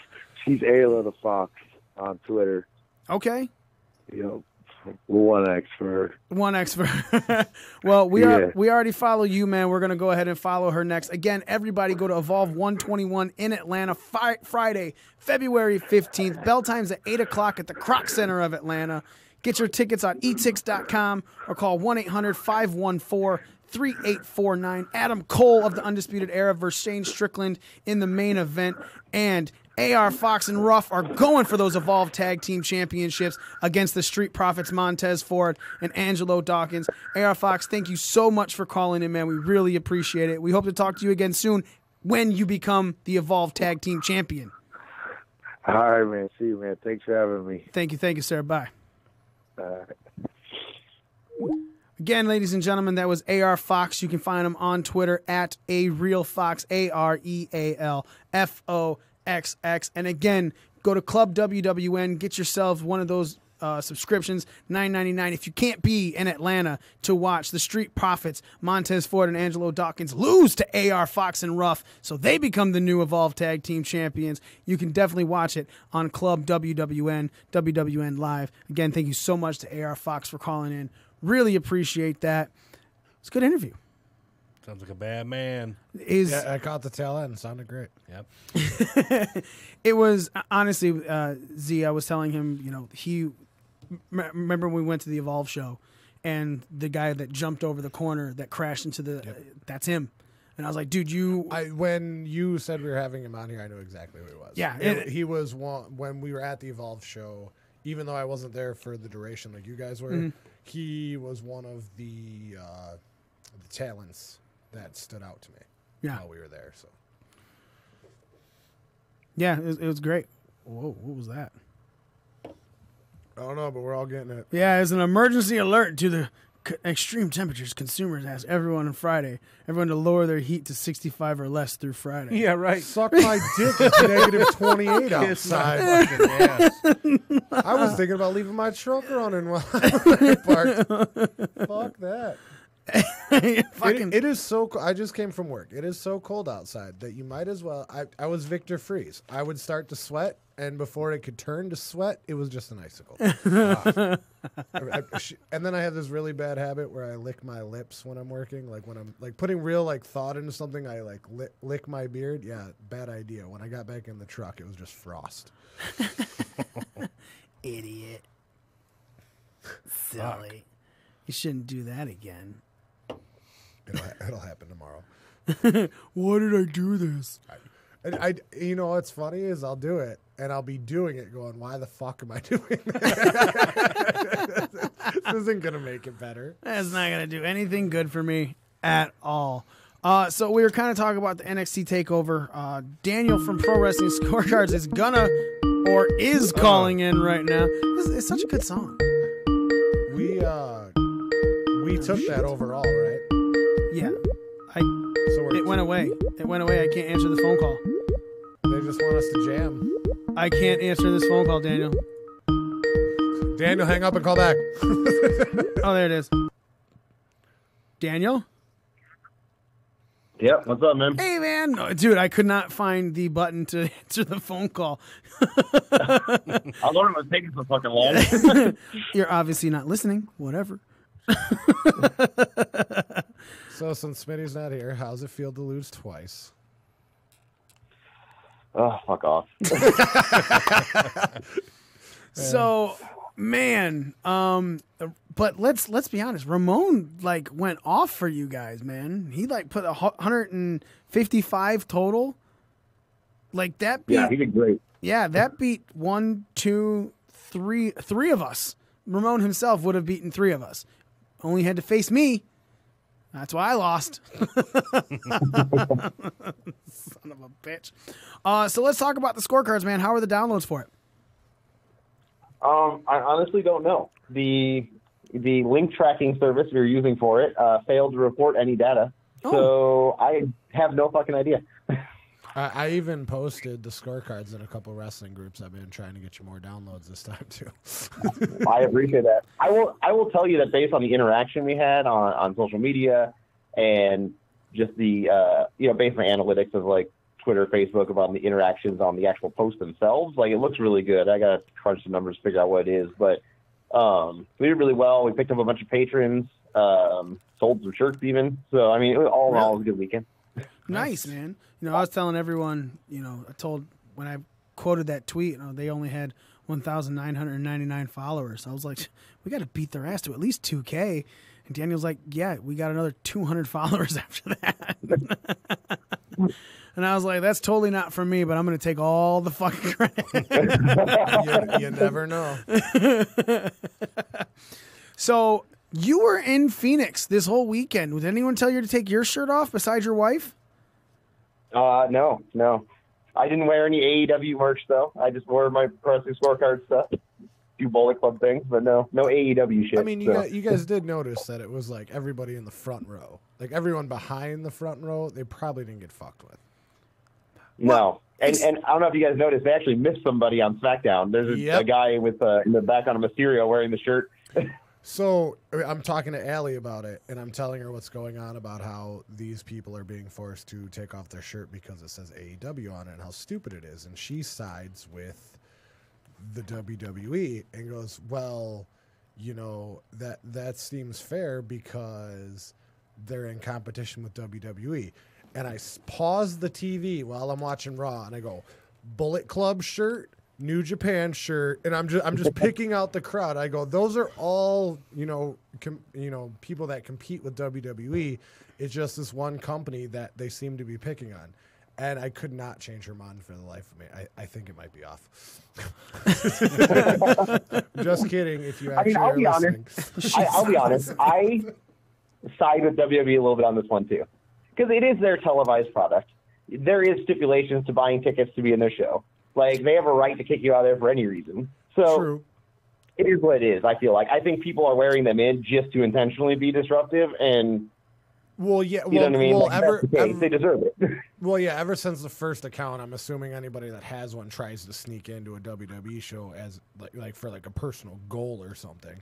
But right. I posted something on social media earlier, and it was until there's a match card, AEW is just a T-shirt company, which is technically true. Absolutely. And I will say, and Jesse makes the point, them doing that is giving AEW all the free advertisement in the world. Yeah. Absolutely. So keep sending people in. Fuck it. Yeah. I mean, you're getting all this attention on social media with you're not even doing anything. Yeah, they're playing it really. This is where I side with WWE in the fact they don't want the stuff on television, but they're not handling it in a way that is right because, again, they're like Jesse said, they're just bringing attention to them. It's not helping anything. It's actually hurting them probably at this point. Well, my thought process is if I'm sitting front row, so I paid, let's say between an exuberant amount of money, between $500 and $700 to sit there, right? Or why more. wouldn't you come up to me and be like, "Hey, you can't wear this shirt, but here's a free WWE shirt you can put on." Right. At least that way you don't look like such a dick. And then there were people making the comment like, oh, why is this guy wearing 2 shirts in Phoenix? There were people behind him wearing hoodies. It was at night. It's Phoenix. It's not like it was fucking, they were in fucking Mexico. Yeah, the desert gets really fucking cold at night, especially in the wintertime. Like, it may not snow, but it's still, I mean, you also got to remember, though, in Arizona, when it's like 50 degrees to them, that's like it being 5 degrees outside here. Exactly. And that's why the guy was in a hoodie. Because that's what I wear. Yeah, we brought a hoodie with us because we weren't sure if they were going to have the roof open or not. Did they have the roof open? No, they didn't. Because that's right. That's the baseball stadium that closes. That's right. Yeah. They can never do that here. What? At least not the Rumble. What, have it open? Yeah. Well, have a place that's baseball stadium here. Well, if they did the Rumble in December, we'd be fine because it's 60 here. Come January, it takes a nasty fucking turn. So what was your overall experience? Like, you went to Access, you got some photos taken. You said Roderick Strong was showing people how to do the Undisputed Era sign, which is hilarious. By the way, I'm jealous of all the pictures you and Des posted. Fuck you guys. I'm sorry. No, you're fucking not. No, I'm not. You're right. So go ahead and just tell us about you and the lovely Adezable one experience there. Yeah, I mean, so it was an interesting weekend because, I don't know, TakeOver was like a sold-out Talking Stick Arena. It seemed like every seat was sold, minus a couple of top sections. But huge crowd, really into it. Great show, despite the fact that I see a lot of people posting that this was not their best showing, which, I mean, maybe my perception was different live, but I thought it was an amazing show. People were just being... the audience... Go ahead. I was going to say, people were just being a dick about the show to be the dick, it seemed like, because overall, I mean, there were certain things about each Rumble. No, he's talking about the TakeOver. Oh, wait, hold on. People didn't like TakeOver? Yeah. That wasn't just people trolling? They really didn't I don't know. It must be. But well, no, that's what I like. About TakeOver. I heard I got some feedback about it be people thinking it was a terrible show, but I just assumed they were being trolls because TakeOver is never a bad show. Right. I did find it interesting that the day after there was that news that they intentionally toned down TakeOver, but it didn't feel like that to me. No, they can tone it down all they want. It's still fucking better. I don't watch the show because it's toned up. The wrestling is the wrestling, no matter what. And it was, it's always really good. Matt Riddle and Ono was my least favorite match, and I still thought that was a good match. Yeah, I thought it was great. Right. Yeah, I agree. So I don't know. That show was good live. The audience was really into it. I mean, there's always that jerk off in your section that's yelling dumbass shit, but other than that, it was great. They're the worst. What was the jerk off yelling? It was all sorts of just rant. This shit it intentionally trying to grab attention, AEW chants and dumb shit like that. Just trying to be a troll of sorts, Is the AEW chant the new CM Punk chant? I don't think it's that far yet. But do you think it'll get there? I don't know. Maybe when they're actually on television. Were they chanting AEW or are they chanting all elite, all elite? They were doing both. Yeah, I was going to say. But again, it was only a small chunk of people. You probably didn't even catch it on television. No. That or they probably blurted out the minute they heard it because they definitely turn up and turn down the audience or the crowd reactions, and you can tell when they amplify it. Yeah. So that show was good. The ending was interesting. The part they didn't air on the network was... Are you talking about where Dream and... The brawl was on there or not. Are you talking about where the Dream and Aleister Black and somebody else kind of did a curtain call thing? Yeah, and Ricochet. Yeah, they were out there for 10 minutes just pandering with the crowd off the network. It felt really like a goodbye moment. But then none of them showed up at Rumble. None of them showed up at Raw or SmackDown. Aleister Black was Aleister Black at Rumble, sorry. Well, and I don't know... I didn't read the spoilers on it, but I know Dream was in that tournament over the weekend. That's going to air next Saturday. Yeah, he was. And then also Dream has been, I was reading the spoilers for the NXT tapings that are happening right now, and I only read the first day, and Dream was there for that. So I don't know. It was a really weird ending if it wasn't their goodbye moment. You know what I mean? So I don't know what they were doing there. You didn't stay for the NXT overall, tapings? Great. Say again? You didn't stay for the NXT tapings? No, they did tapings beforehand. There was only 2 matches before. Oh, They're doing tapings in Full Sail today. Oh, all right. You're talking about... Okay, all right. I see what you're saying now. I thought you were talking about what's going to air on... The Access aired tournament. Tonight. Yeah, no, that aired tonight. No. That we were there for. That was before TakeOver. Okay. That was just 2 tag matches. How was the Rumble live the entire 7 hours? Exhausting, but primarily because I was so fucking irritated with the internet problem I was having. Oh yeah. But overall, it was really good. I mean, I regret actually getting the seats that we got. We were like right behind the dugout on the third baseline. And you almost were like, we were too low. I wish I would have bought seats a little farther back. Like that. Like if you're in the front row, but like 5 rows back where everybody's on the same plane, you can't see a fucking thing. That kind of thing. Yeah. So we were a little elevated, but we were also like 40 rows back. You know what I mean? Because there's a pretty big distance between the ring and the dugout areas. So imagine like the distance of the ramp that they were coming down, and then we were like 6 rows up from that. I heard the lights were an issue for you guys. Oh, yes. It's a good thing they The don't crowd, have... I was going to say, it's a good thing they the don't crowd have did so many turn off the light chants. It was hilarious. Well, so what was the lights? It was just the normal ring light setup, but they had it set up in a way where it was literally just like shining in people's eyes. There was quite literally a kid sitting next to me wearing sunglasses in the dark in the arena. Weird. I don't know. If you listen to the crowd, you could hear the chants of the turn off the lights. And every time like a superstar came out where the ring lights turn off, they'd all cheer. They were popping for the lights, not for the person. That makes so much sense. I can finally see. Oh, thank God. Yeah. Thank God. It was blinding. It was crazy. So then you were also there for Raw and SmackDown. Yeah. You did all 4 shows, huh? Yeah. They gave a good deal on the tickets. When you bought tickets to Rumble, they offered you tickets for the remaining 3 nights. And it worked out to like we paid $180 for like the 3 tickets for both of us for all 3 nights outside of Rumble. Fuck. That's super fucking cheap. Yeah. At that point, I don't even care where the fuck I sit. Yeah, really. Right. Holy shit, man. I'm jealous. It was a hell of a deal. Yeah, for real. Fuck you. Just kidding. Love you. So what you're saying is we're all going to Rumble next year. We get to beat you in person next year? Awesome. Amen. So Raw and SmackDown, how did those come across to you? I know you told me that SmackDown was empty. Yeah, well, that's what was interesting to me is like this during that weekend. You know, they had they're lying 48,000 in the Rumble, they're 30 and some change probably at the Rumble, and then they couldn't even fill the arena for SmackDown. It seemed crazy to me. The entire balcony was blocked off, and then the 3 sections attached to the hard cam were all blocked off. Wow, so that whole fucking side was black. Dead. Empty. Yeah. Smitty would have loved that Which side. is crazy. It would have been his favorite side. He's like, I want to go sit over on the black side.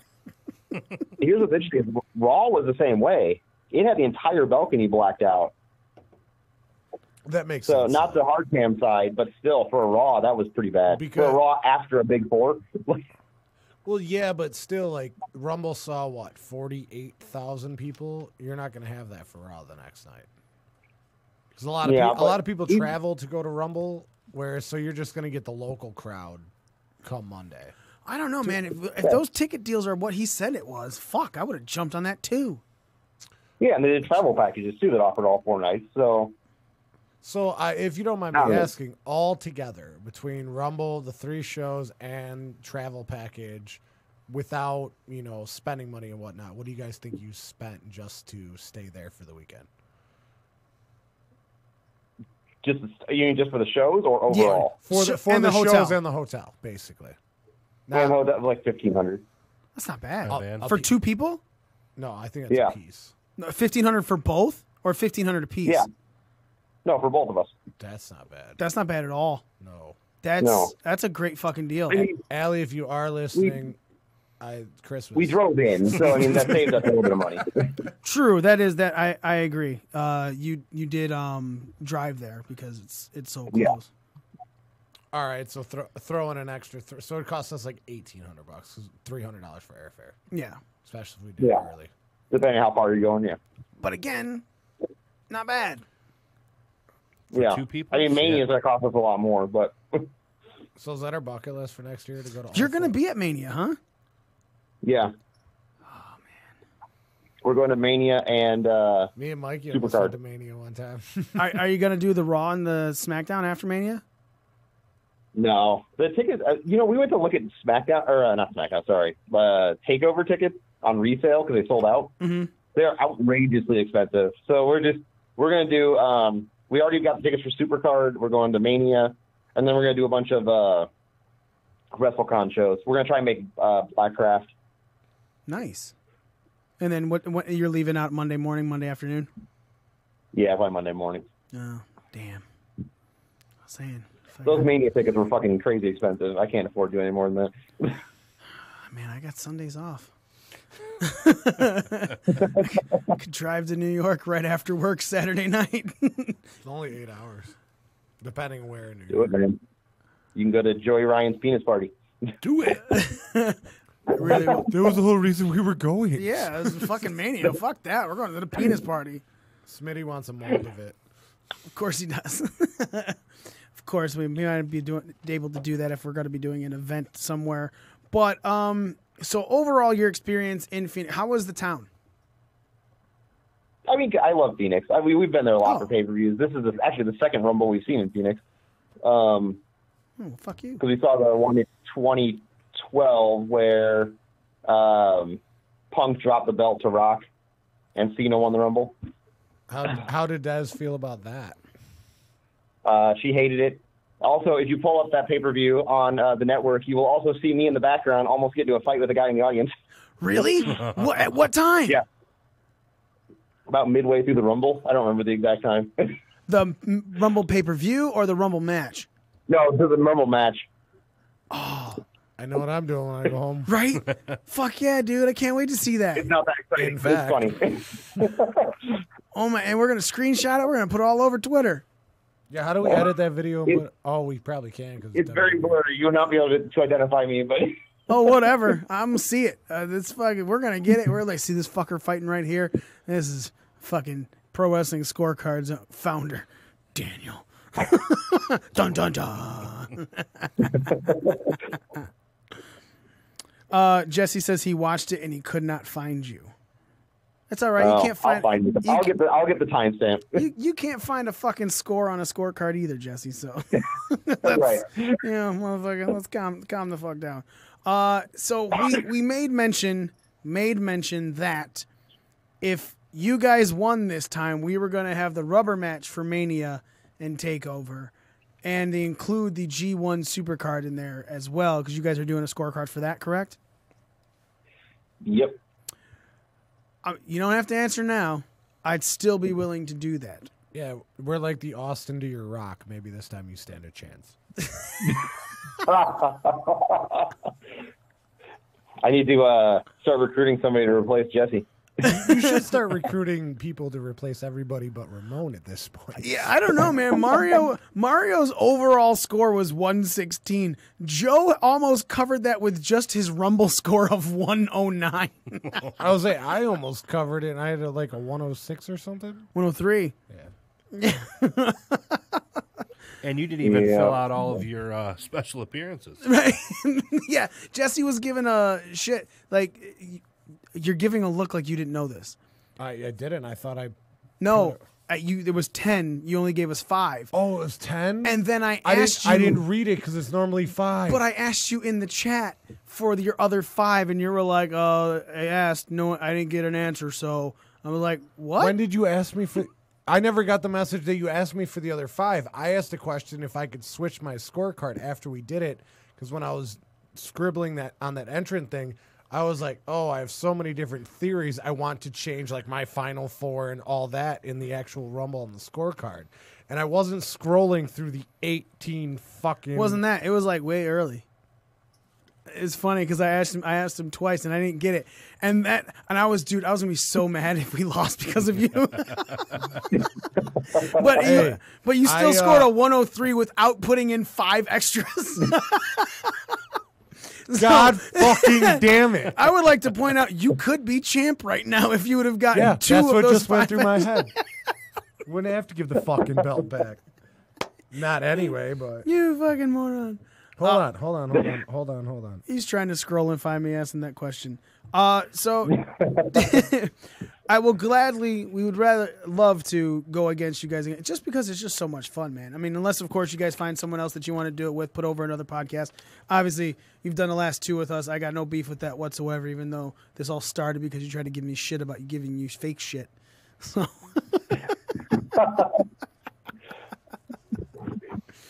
But we still love you guys, man. Is there anything that stuck out as what was your moment of the weekend in Phoenix? What was the thing that stuck? Maybe a match, maybe meeting somebody, anything like that. What stuck out to you the most? Oh, that's a tough one. I think the Raw moment of Lynch coming out, yeah, and giving that promo with Rousey, like that crowd was fucking on fire for that. I couldn't even hear the promo. I need to actually go back and rewatch it because I have no idea what Rousey even said. Oh, because they were so loud booing her. That was so loud. It was crazy. Dude, it was deafening on. Even like when she was talking on when you're watching Raw, it seemed like she was whispering. She's like, yeah, I'll fucking kill you. It was insane how much people were like are over for Becky. People were chanting for Becky during matches that had nothing to fucking do with the women's division.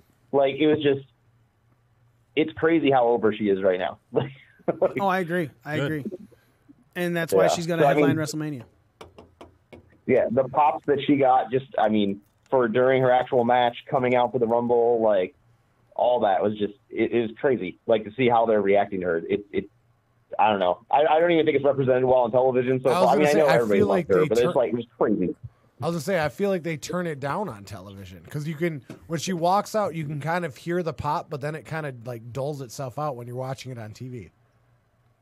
Yeah, it's I don't know. Even like during fucking the match tapings for like main event and stuff, people were chanting for Becky. Like it was I don't know. It's crazy. And then I think the other moment for me is probably because I didn't expect them to ever do this was that Nia Jax moment at the end of the men's Rumble. Yeah, I don't like Nia Jax. I don't necessarily think she's the right person to do this with, but the fact that they kind of they dip their toe into the potential of intergender was interesting. Well, I mean, they've done it before. I just can't believe they're doing it in 2019 because it already got a bunch of backlash. Yeah. I mean, but when have they done it before where they actually had one of the women take 3 finishers from men? China. Yeah, but not since then. You know what I'm saying? I'm just saying, like, you had in the Rumble, you had China, Nicole Bass, and Beth Phoenix. As far as China used to take finishers all the fucking time, but since her, nobody. I mean, you might get like a spot here or there where they get kicked or hit with a guitar, but beyond that, it's not like, oh, hey, get your shit in and then eliminate her. Right, and then they doubled down and brought her out with that moment with Ambrose on Raw. I was really hoping he would give her the dirty deeds. I was waiting for it, but I don't know. So I'm curious to see where they go with that, if they go anywhere. Especially with the whole talk of Ambrose leaving. Well, if he really is leaving, that means he's probably going to job Nia. At WrestleMania? Possibly. Maybe. Well, I read something that that was like stopping him from possibly laying down another CM. Yeah, see, that's what I thought too, because, okay, so I have like 2 thoughts on this real quick. Okay. Is I have a thought that this is just a work, because how often does WWE announce this far in advance that a talent is leaving? Mm-hmm. But on the flip side, if you saw that awkward moment on Raw where he was about to say something and then Nia came out, they cut his mic. And then, I mean, obviously they were like kayfabing the jaw jacking. But then I was like, oh, maybe WWE got out in front of it, because it wasn't too long after that they were like, oh, hey, by the way, Dean Ambrose isn't renewing his contract. So they wanted to get in front of it before he could say anything because they didn't trust what he was going to say on the mic. Yeah. What's interesting about that, though, is most of the news outlets are reporting that he told them that he wasn't going to renew his contract after Raw that night. See, I read reports saying that he told people close to him and executives, a few executives in the WWE over the weekend that he wasn't going to renew his contract. And that was why he also had the quick spot in the Royal Rumble where he was out like 15 minutes or something like that. It'll be interesting to see how they play. Because the last time they've mentioned, because they usually don't mention contracts, period. So I thought that was weird they even used that word when they were talking about him. Or normally when they do and somebody leaves, they like wish them well in their future endeavors. They don't announce, hey, in 2 months from now, Dean Ambrose is leaving. Yeah. The last time they had the conversation around a contract that I can recall is Punk right before his contract expired when they did that walkout with the belt spot. But that was all a work too, though. No. Yeah, but the contract part of that was all true, right? In 2011, when he ambiguity beat Cena, took the title, and supposedly didn't have a contract, he was already under contract. No, he wasn't. Yeah, he was. Well, he was. I know. But the actual There's no way they put the belt on. contract expiration date was accurate. Yes. He had already re-signed, though. Yes. Yeah, they had it re-signed him. They just played along with it. Oh, yeah, you're right. Because he re-signed that day at it was SummerSlam? He actually resigned before that, but they played it off. So the way they played it off on TV was he signed that night before Raw. So Cena won the title from Ray, and then Punk comes out. I'm saying he signed at it was Money in the Bank, right? That was the pay-per-view where he won the title and left. Yes. Yeah. Because that was in Chicago. Yeah, the contract was signed at Money in the Bank. Yeah, it was signed actually before Money in the Bank. Before. But they kept going with the storyline. Yeah, exactly. But that wasn't. Yeah, the storyline was he signed that Raw, but the expiration date of his contract at the time when it was mentioned was correct. Yes. Everything else was kayfabe. Right. Yeah. Right. But that's the last time I can remember them mentioning somebody's actual using the word contract on television. I don't know. And then I also found it weird that normally when, they terminate people or somebody's leaving or whatever, they announce it on the corporate news site too. But there's no mention of this on their corporate news site. It's just something that's floating around social, essentially. They have a corporate news site? Why don't I know about that? I didn't know about that either. Well, when you click corporate on the WWE website. Oh, really? I'm going to do that now. I never wanted to be a part of the corporation, so I never clicked it. There's nothing special there. But normally, every time they terminate somebody, that's where it pops up first, or that's where they give the future endeavor speech. Yeah, there. that makes sense because that's like transactions in a ball club. This person's released or this or that. That's financial statements and shit. Right. Fucking Jesse's like, PW Scorecards has the connections. Wish you guys had connections to scoring on your scorecards, Jesse. Yeah, you may have connections, but you can't fucking win. You should connect the dots on the winners. Those are matches, idiot. I just love giving Jesse shit. All right, so when we beat you at Mania, we want all your connections. Yeah. Yeah, sure, no problem. What do you mean if? We're 2-0. You mean when? No, I'm saying they might not take us on. He didn't say yes. I said answer when you're ready. I mean, we're gonna do it. Oh, we're gonna do it. You notice how every time we face them though, they just keep adding another scorecard to it. Like now we got to do the G1 climax. Like he thinks he's gonna win because half of us don't watch it, but you'll see what happens. Well, definitively, we will do Takeover Mania. G1 climax card is still kind of up in the air for me. If we do it, we'll make that part of it. But if we don't do it, then we'll just do Takeover Mania. I'm down for the G1. Yeah, I want to do it, but I also don't want to spend my entire weekend tracking scorecards. Hey, man, I'll be honest. That's why you keep people in the back. Are you leaving? No. Oh. No, I'm good. I'm good. Daniel, I want to say thanks, man, for calling in. Appreciate it, brother. You've had a long weekend. Get yourself some fucking rest, man. All right, man. Thanks again for calling in. Thanks for having me on. Always, man. Any fucking time. Can't wait. Make sure you guys go get your pro wrestling scorecards for the upcoming event, Elimination Chamber. They're going to be back with that. Go to @PW Scorecards on Twitter, Facebook, and Instagram. Thank you again so much for calling in, Daniel. We'll talk to you later, brother. Thanks, man. All right, man. Bye. So let's quickly, we're going to get into just a couple. I don't want to go too long because I don't want to go too far over. Becky Lynch tapping and then Becky Lynch getting a Rumble spot. How did you feel about that, Nick? Did it bug you? Did it bother you? It didn't at first, but then I keep hearing that argument, and now I'm kind of like, it's bugging me a little bit. So I'll be honest. When it happened, I was like, oh, shit, Becky tapped out. Yeah. And I was like, what the fuck's going to happen after this? Not Becky passed out. Becky tapped out. And I'm like, all right. So then she comes out and she's like, put me in the Rumble. I don't know why I give her that accent. She's like, put me in the Rumble. Fight me. She's like, I deserve a spot. She can't make it. I'm going to be in. It's like, why do you deserve a spot? You tapped out. If you'd have passed out, I'd have understood that. Right. But if she passed out, she couldn't have been in the Rumble. But yes, she could have because it was later in the night. People wake up. But it wasn't too much later that they had the opening match and then the tag match and then the Rumble. I had a feeling something was going to happen when that was the first match, Becky and Asuka. The minute that was the first, the minute that was the first match, I was like, all right, Becky's losing. We're going to the Rumble. But like you said. Because I was calling that. What the fucking happened, I'd been calling for weeks before. And then I fucking changed it. She put her in the Asuka lock. And, I was watching it with Allie. And Allie was like, ooh, Becky's going to tap. And I go, there's no way they make Becky tap. If anything, Becky's passing out, like you said. Make them look strong, but still lose. But I will say this. At least Becky tapped out to a move that looked devastating. Like, not just like the Asuka lock or whatever. It was like obviously it wasn't that bad, but it was like inverted and it looked brutal. So at least there was like, Asuka had to like go to a different level to make Becky tap. The kind of the perspective I put on it. Sure. Her getting that spot annoyed the shit out of me after that.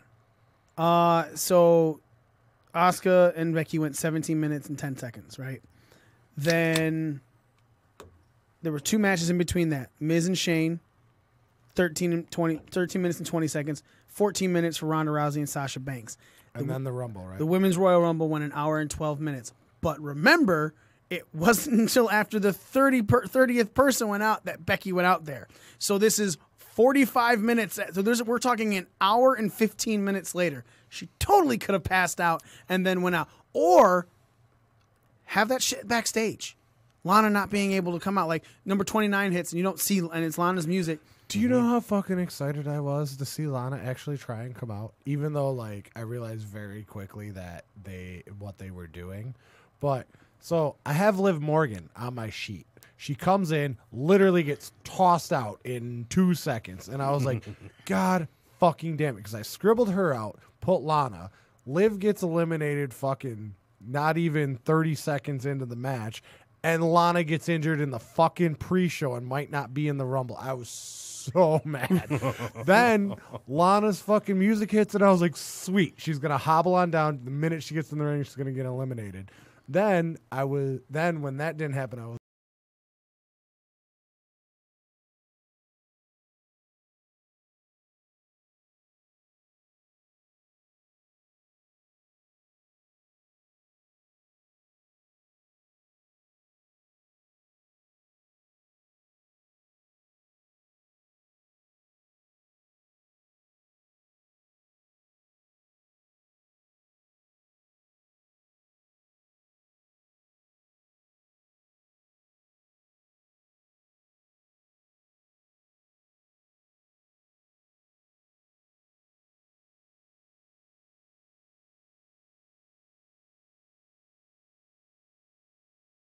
Lashley put Seth through the table, it killed any anticipation I had of anybody else winning the Rumble. Because I knew Seth was going to lay there for like 40 fucking minutes and then get up and, eliminate whomever. And that's something they do. Like, they did it with Roman. When Roman won it, he was taken out and put through a table and came back 45 fucking minutes later to win the Rumble. I hope for next year they do more old school where, like, you don't leave the ring at all. Like, when was the last Rumble we've had where nobody's left the ring for an extended period of time? Like, they, back in the 90s, all the way up to, like, probably, like, 2003, everyone was, like, in the ring. You might have, like, a random spot where somebody goes and hides under the ring, which is cool from time to time, but we did it twice this Rumble. Like, Kurt Hawkins did it, and fucking Zelina Vega. Zelina Vega made sense. Squirmy little fucking heel. All right, I'm going to hide under the ring. Hawkins made sense too, but you literally just did it in the women's Rumble, and now you do it in the men's. Like, the overuse of it. Like, and it's one of those things where you shouldn't do it every year. Like, things you shouldn't do every year in the Rumble, strictly because your fans are expecting it, is your stupid Kofi Kingston New Day spot. You've known for 10, maybe more, but at least 10 years 4, are 5. that Kofi's going to do something in the Rumble. Mm-hmm. No, he's been doing it way before he was ever a New Day. No, he was on another show where he said he did it. I'm sorry, it was 2012, 2013. He took it. So 6 years now, and he took it in 2013 because in 2012 John Morrison did it, and then John Morrison wasn't there the next year. Okay, but even still, but back to Becky Lynch. This is we're getting way off talking, and I don't want this show to go that far over. So Becky Lynch tapping out and then getting a spot in the Royal Rumble, it just, to me, it didn't make any sense, right? And I'm just like, I don't understand why you deserve this spot. I get that you're over for the fans, and I understand that the fans are going to love this, but why do you deserve this spot? You just had a title match. You didn't lose your title before because you were, Rousey interrupted you, but this time you tapped out. I don't feel like you deserve that spot in the match. Can I ask you a question? Go ahead. Okay. So the maneuver she tapped out to, like you thought it was more than just an Asuka lock. Like it looked brutal, correct? Yeah. So I mean, it would have been like worth tapping out for. But furthermore, to my point, if she would have taken a pinfall, you obviously would still feel the same way. Like you got pinned. If it was a quick pin and then she like kicked right, and then like she kicked out and everything like that, and it's like, what the fuck? Like if it was tapping out, I feel is the worst thing that she could have done. Passing out, understandable. Quick pin, fine. See, Pat, you're right on the passing out thing, because then it's a bigger surprise to the fans when she comes out after 30, because you think, oh well, Becky's been taken out. Yeah. I see your point. And maybe she didn't deserve that spot, but she's the only one who came out and asked for it. But again, if Fit Finlay, who we know, but what fucking casual wrestling fan knows, is just like, yeah, go ahead and take it. Like, where's his fucking authority? Yeah. I was on a wrestling site earlier, and one of it was in kayfabe. Explain to me how Fit Finlay has the authority, and I was like, oh, well, that's easy. Vince was off at his home with the execs from the XFL trying to figure out financials. Steph and Triple H were stuck in Ohio for an emergency landing on their jet, and Shane was out celebrating with the Miz for their championship win. So Fit Finley's the one to go to, not Dean Malenko, not any other agent in the back. Fit Finlay. And then I look at you like, that's fucking dumb. Why would anyone not be at the Royal Rumble? In kayfabe. That's fine. I feel like that hurt her. And then to come on Raw and challenge Ronda Rousey, I thought was kind of dumb as well. Now, granted, they have been going at each other, but you just tapped out to Asuka. Like, you just lost. You gave it why are you going for Ronda now? You couldn't even take your SmackDown title back. Why am I supposed to believe that you're going to beat the girl who hasn't been beaten when you couldn't beat the girl that your best friend beat to take her streak? Like you're putting way too much logic. I'm putting actual logic. I know. You're putting actual logic into it. This is the shit that we're all talking about. WWE's continuity. We're talking about how before they made that, and even now post, that they're like, we're trying to make everything seem more realistic. We're trying to get you to understand and see this makes sense for it to go. Yeah, but sometimes you're gonna get feuds where it's like it's not. But that's what I'm saying is, if I can't follow this feud, if I'm sitting here going, why do I care about it being the main event of WrestleMania? If I can't get behind it, why do I care? Can I ask you a question? Yeah. Can I ask? Now let's say Becky goes into Elimination Chamber, faces Asuka again for the title, wins the SmackDown Women's title, and then you have champion versus champion. Does that change your mind about Becky being? It makes her much stronger again. Yeah, Okay. Then now I would feel that it's more of a fight.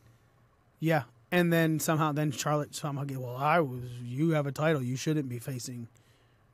Right. And you're right, I'd be fine with that. I'd be 100% okay with it because it would make Becky look stronger. But as it stands right now, and it's just like me trying to. Finn Balor tapped out to Brock Lesnar that like no one has done in years. Last time that someone tapped out was Trips. Triple H tapped to the Kimura lock. Everyone else is taking 75 F5s. Yeah, even Seth Rollins on Monday. Yeah. Yeah. Like, they've taken all of these F5s and it's taken that long to beat them. Why is Finn tapping out to him? You built this story that Finn was the David to this Goliath, and David's not going to win this time. And then David didn't win. So already you made this huge build that you killed him with, which I stated I would hurt Finn, and it does now. Because I'm when he comes out, I'm like, whatever. You revivaled Finn to me. When you didn't even give him a chance to grab the ropes, it was like the first time he was putting in that Kimura, he's done. Yeah.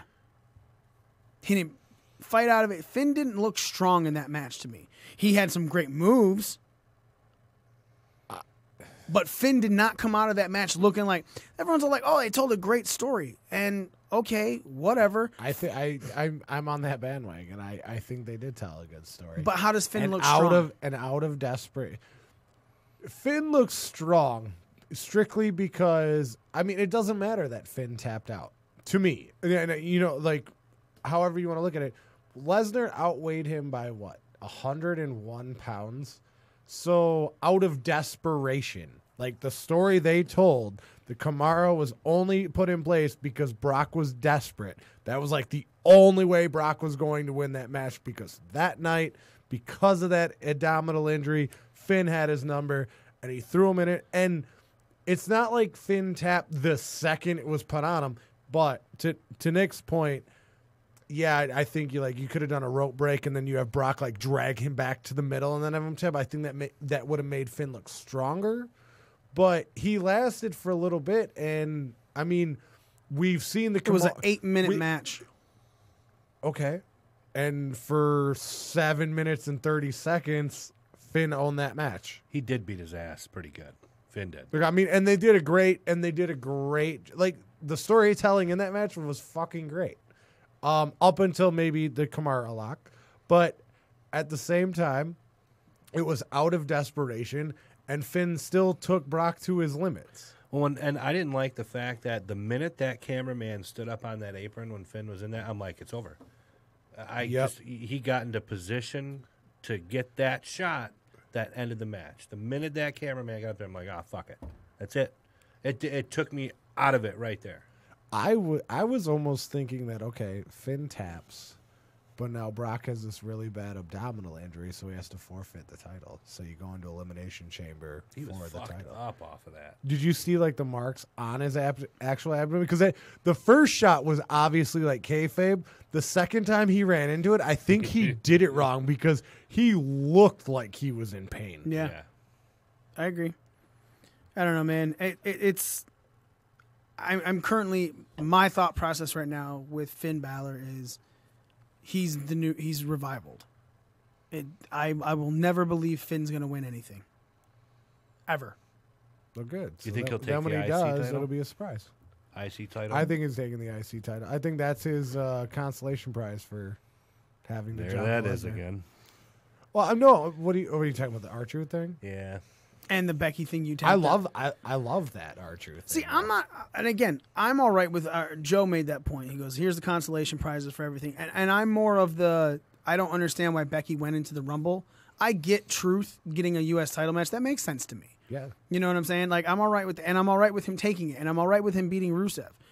Especially like in the way that he won 2 quick roll-ups. Like, yeah. It's great. And then they both beat the shit out of him. But what I find fucked up is, did they literally turn Rusev heel to make him a tag team with Shinsuke? Like, is that where we're going? Can I be honest? I didn't think that you could turn Rusev heel right now. Oh, no, that was the minute he walked into the ring was like, so he was walking to get into the ring, and he's like, I wanted to take that title from Shinsuke because somebody better. I knew he was going to get in the ring and cut a heel promo on Truth. Oh, I agree too. But the reaction to it was he was cutting heel promos before, and people were still chanting Rusev Day. Mm-hmm. Truth got Rusev.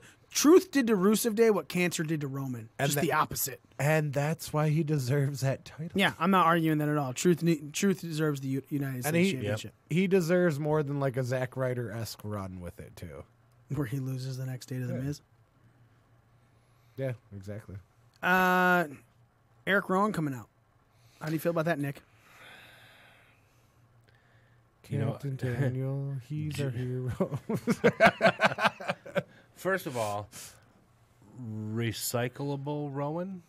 It's R with O is the recycle I sign. was like, are you fucking serious? But That's amazing, though. Like, really. it was funny. And to Joe's point in the chat, I think he's the one that brought up the fact that you took Bludgeon Brother and now you brought him back repackaged as Daniel Bryan's fucking butt buddy. You know what's really funny, though? Sorry to cut you No, you're off fine. there, but you called him... the only reason I'm saying this is because you said recyclable Rowan. And all the characters he's been through, he's like recyclable Rowan. Yeah, so, I mean, I don't know. I just got to take it. It is what it is. We'll see how it works out because, obviously he's not going to have any impact on the Elimination Chamber unless he, fucking pulls a Kane or Undertaker and cuts his way through the ring. I think you're right. I think Luke Harper is going to have an impact at the Elimination Chamber. That'd be nice, too. Yeah. And finally, there's a lot to get into, but the new WWE Championship. Who put out the tweet? Me. Okay. Who'd you think put out the tweet? I don't know. It was good. The new WWE title. What do you think of it, Z? How do you think of it? What do you think of it?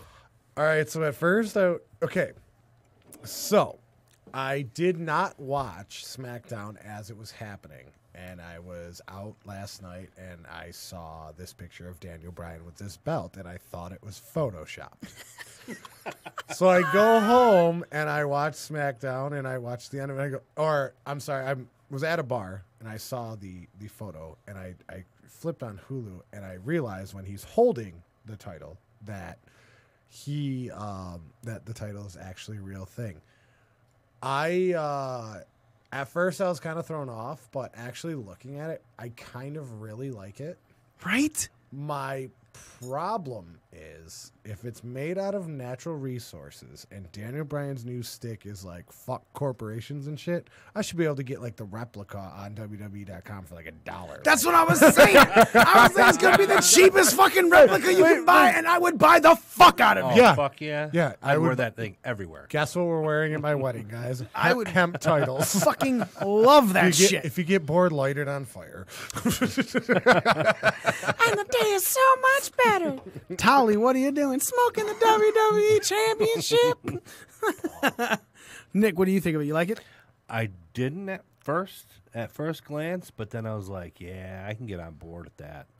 I definitely can. You got that Velcro strap back there. Was it Velcro? I think it was. Yeah. Long Velcro strap to get that bad boy out. It's funny because the one he showed on TV looked like a kid's toy almost. Like it looked like a kid's belt, But the one they're like showing after the fact looks more like an actual title where it's like, the wood grain here and wood grain there and shit like that. That title that they've been promoting like after the fact, love it. I like that wood grain behind that WWE. And the limestone gives it that I don't know, man. Just the colors in it make it pop too. Yeah. Dude, I love it. Yeah. I love every fucking thing about it. And the best part is if I buy it, I can just whittle my own plate. He's gonna whittle.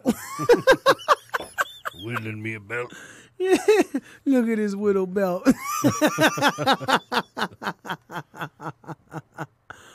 All right. So Seth winning and challenging Brock, is that the right call, Nick? Yeah.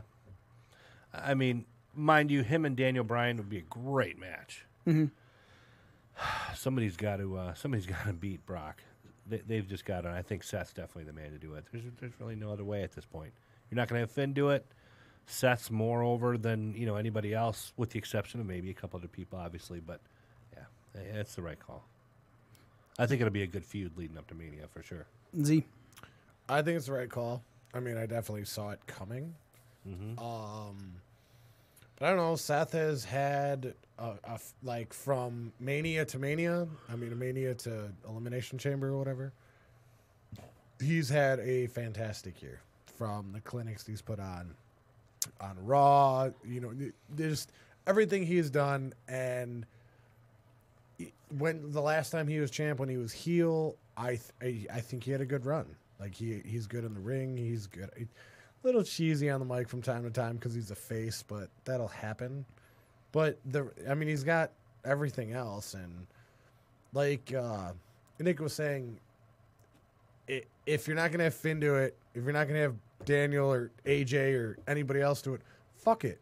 You know what? Stomp on fucking Lesnar's head a couple times, and like I just see like F5 getting reversed. He lands on his feet, comes back, kicks him in the stomach, curb stomp 1, 2, 3. You know, like I can see Seth winning it. Yeah. And you know, I won't mind him winning it. I'm not against it. You know what I'm saying? Obviously, the fanboy in me would have liked to see Finn get a real WrestleMania moment. You know, him holding it over Seth. But the minute, and I even said it when we were making our picks, I was like, if Finn doesn't win this, Seth's not coming out first. He's not getting a Rumble moment. He's either getting a Rumble moment or he's getting a WrestleMania moment. And as soon as Finn lost, I was like, okay, so Seth's getting the WrestleMania moment. He still came in at number 10. He still had a great showing, and he was still the longest person in the Rumble. Like 45 minutes or something. Yeah, but again, that's just because you outlasted everyone doesn't mean that you get a Rumble moment. If you'd have went number 1 and then won. And he kind of had a Rumble moment. I mean, Lashley putting him through the table is a Rumble moment. Maybe not one you wanted to have, but right. Still memorable. That being said, let's close this motherfucker out. 100% want to say thank you to AR Fox for calling in. Awesome interview. Definitely go check out, if you're in the Atlanta, Georgia area, Evolve 121, Friday, February 15th. Bell time is at 8 p.m. It's at the Kroc Center of Atlanta, 967 Dewey Street, Southwest, Atlanta, Georgia, 30310. etix.com, that's etix.com, or you can call 1-800-514-3849 and get your ticket. You can see Adam Cole of the Undisputed Era versus Shane Strickland, and you can watch AR Fox and Ruff take on the Street Profits, Montez Ford and Angelo Dawkins, for the Evolve Tag Team Championships. Definitely make sure you come back. We're doing Evolve here in Michigan Friday, May 10th. They're going to be back in Livonia. You're going to see some of the ring crew there. We'll be there, motherfuckers. I promise you. I'm going to that shit. Aren't most of us going? I believe so. I mean, I don't even the tickets haven't come out yet. It was literally announced, and then they got a hold of us to. So tickets haven't been out yet, but as soon as they're out, I promise you, we're going to be there. We're going to be going to that. You will see us at NXT in March for sure. Thank you so much to Daniel from Pro Wrestling Scorecards for calling in. Always great time. Can't wait to go back and forth again with them for WrestleMania this year. Maybe even the G1 Supercard. 3-0, baby. 3-0. This will be the Celtics to their Lakers at the beginning. I mean, if we beat them at Mania, we got to complete the sweep at like Money in the Bank or something, right? Maybe. Is SummerSlam is the next one, or is it Money in the Bank? It'd be Money in the Bank in June, and then SummerSlam in August or September, whenever it something falls. like that. Ladies and gentlemen, thank you so much for tuning in. We really appreciate it. We do this for you guys, so make sure you go check us out on our Facebook, facebook.com/BDRcast, Twitter @BDRcast, all of our social medias. A social media Nito Fair. Oh, yes, all of the social medias. We are your ring crew. Victor Z's. Yep. Victor's. You can't really see me, Nick. And me, the almighty one, Mikey himself. Again, thank you so much for tuning in, and we are out.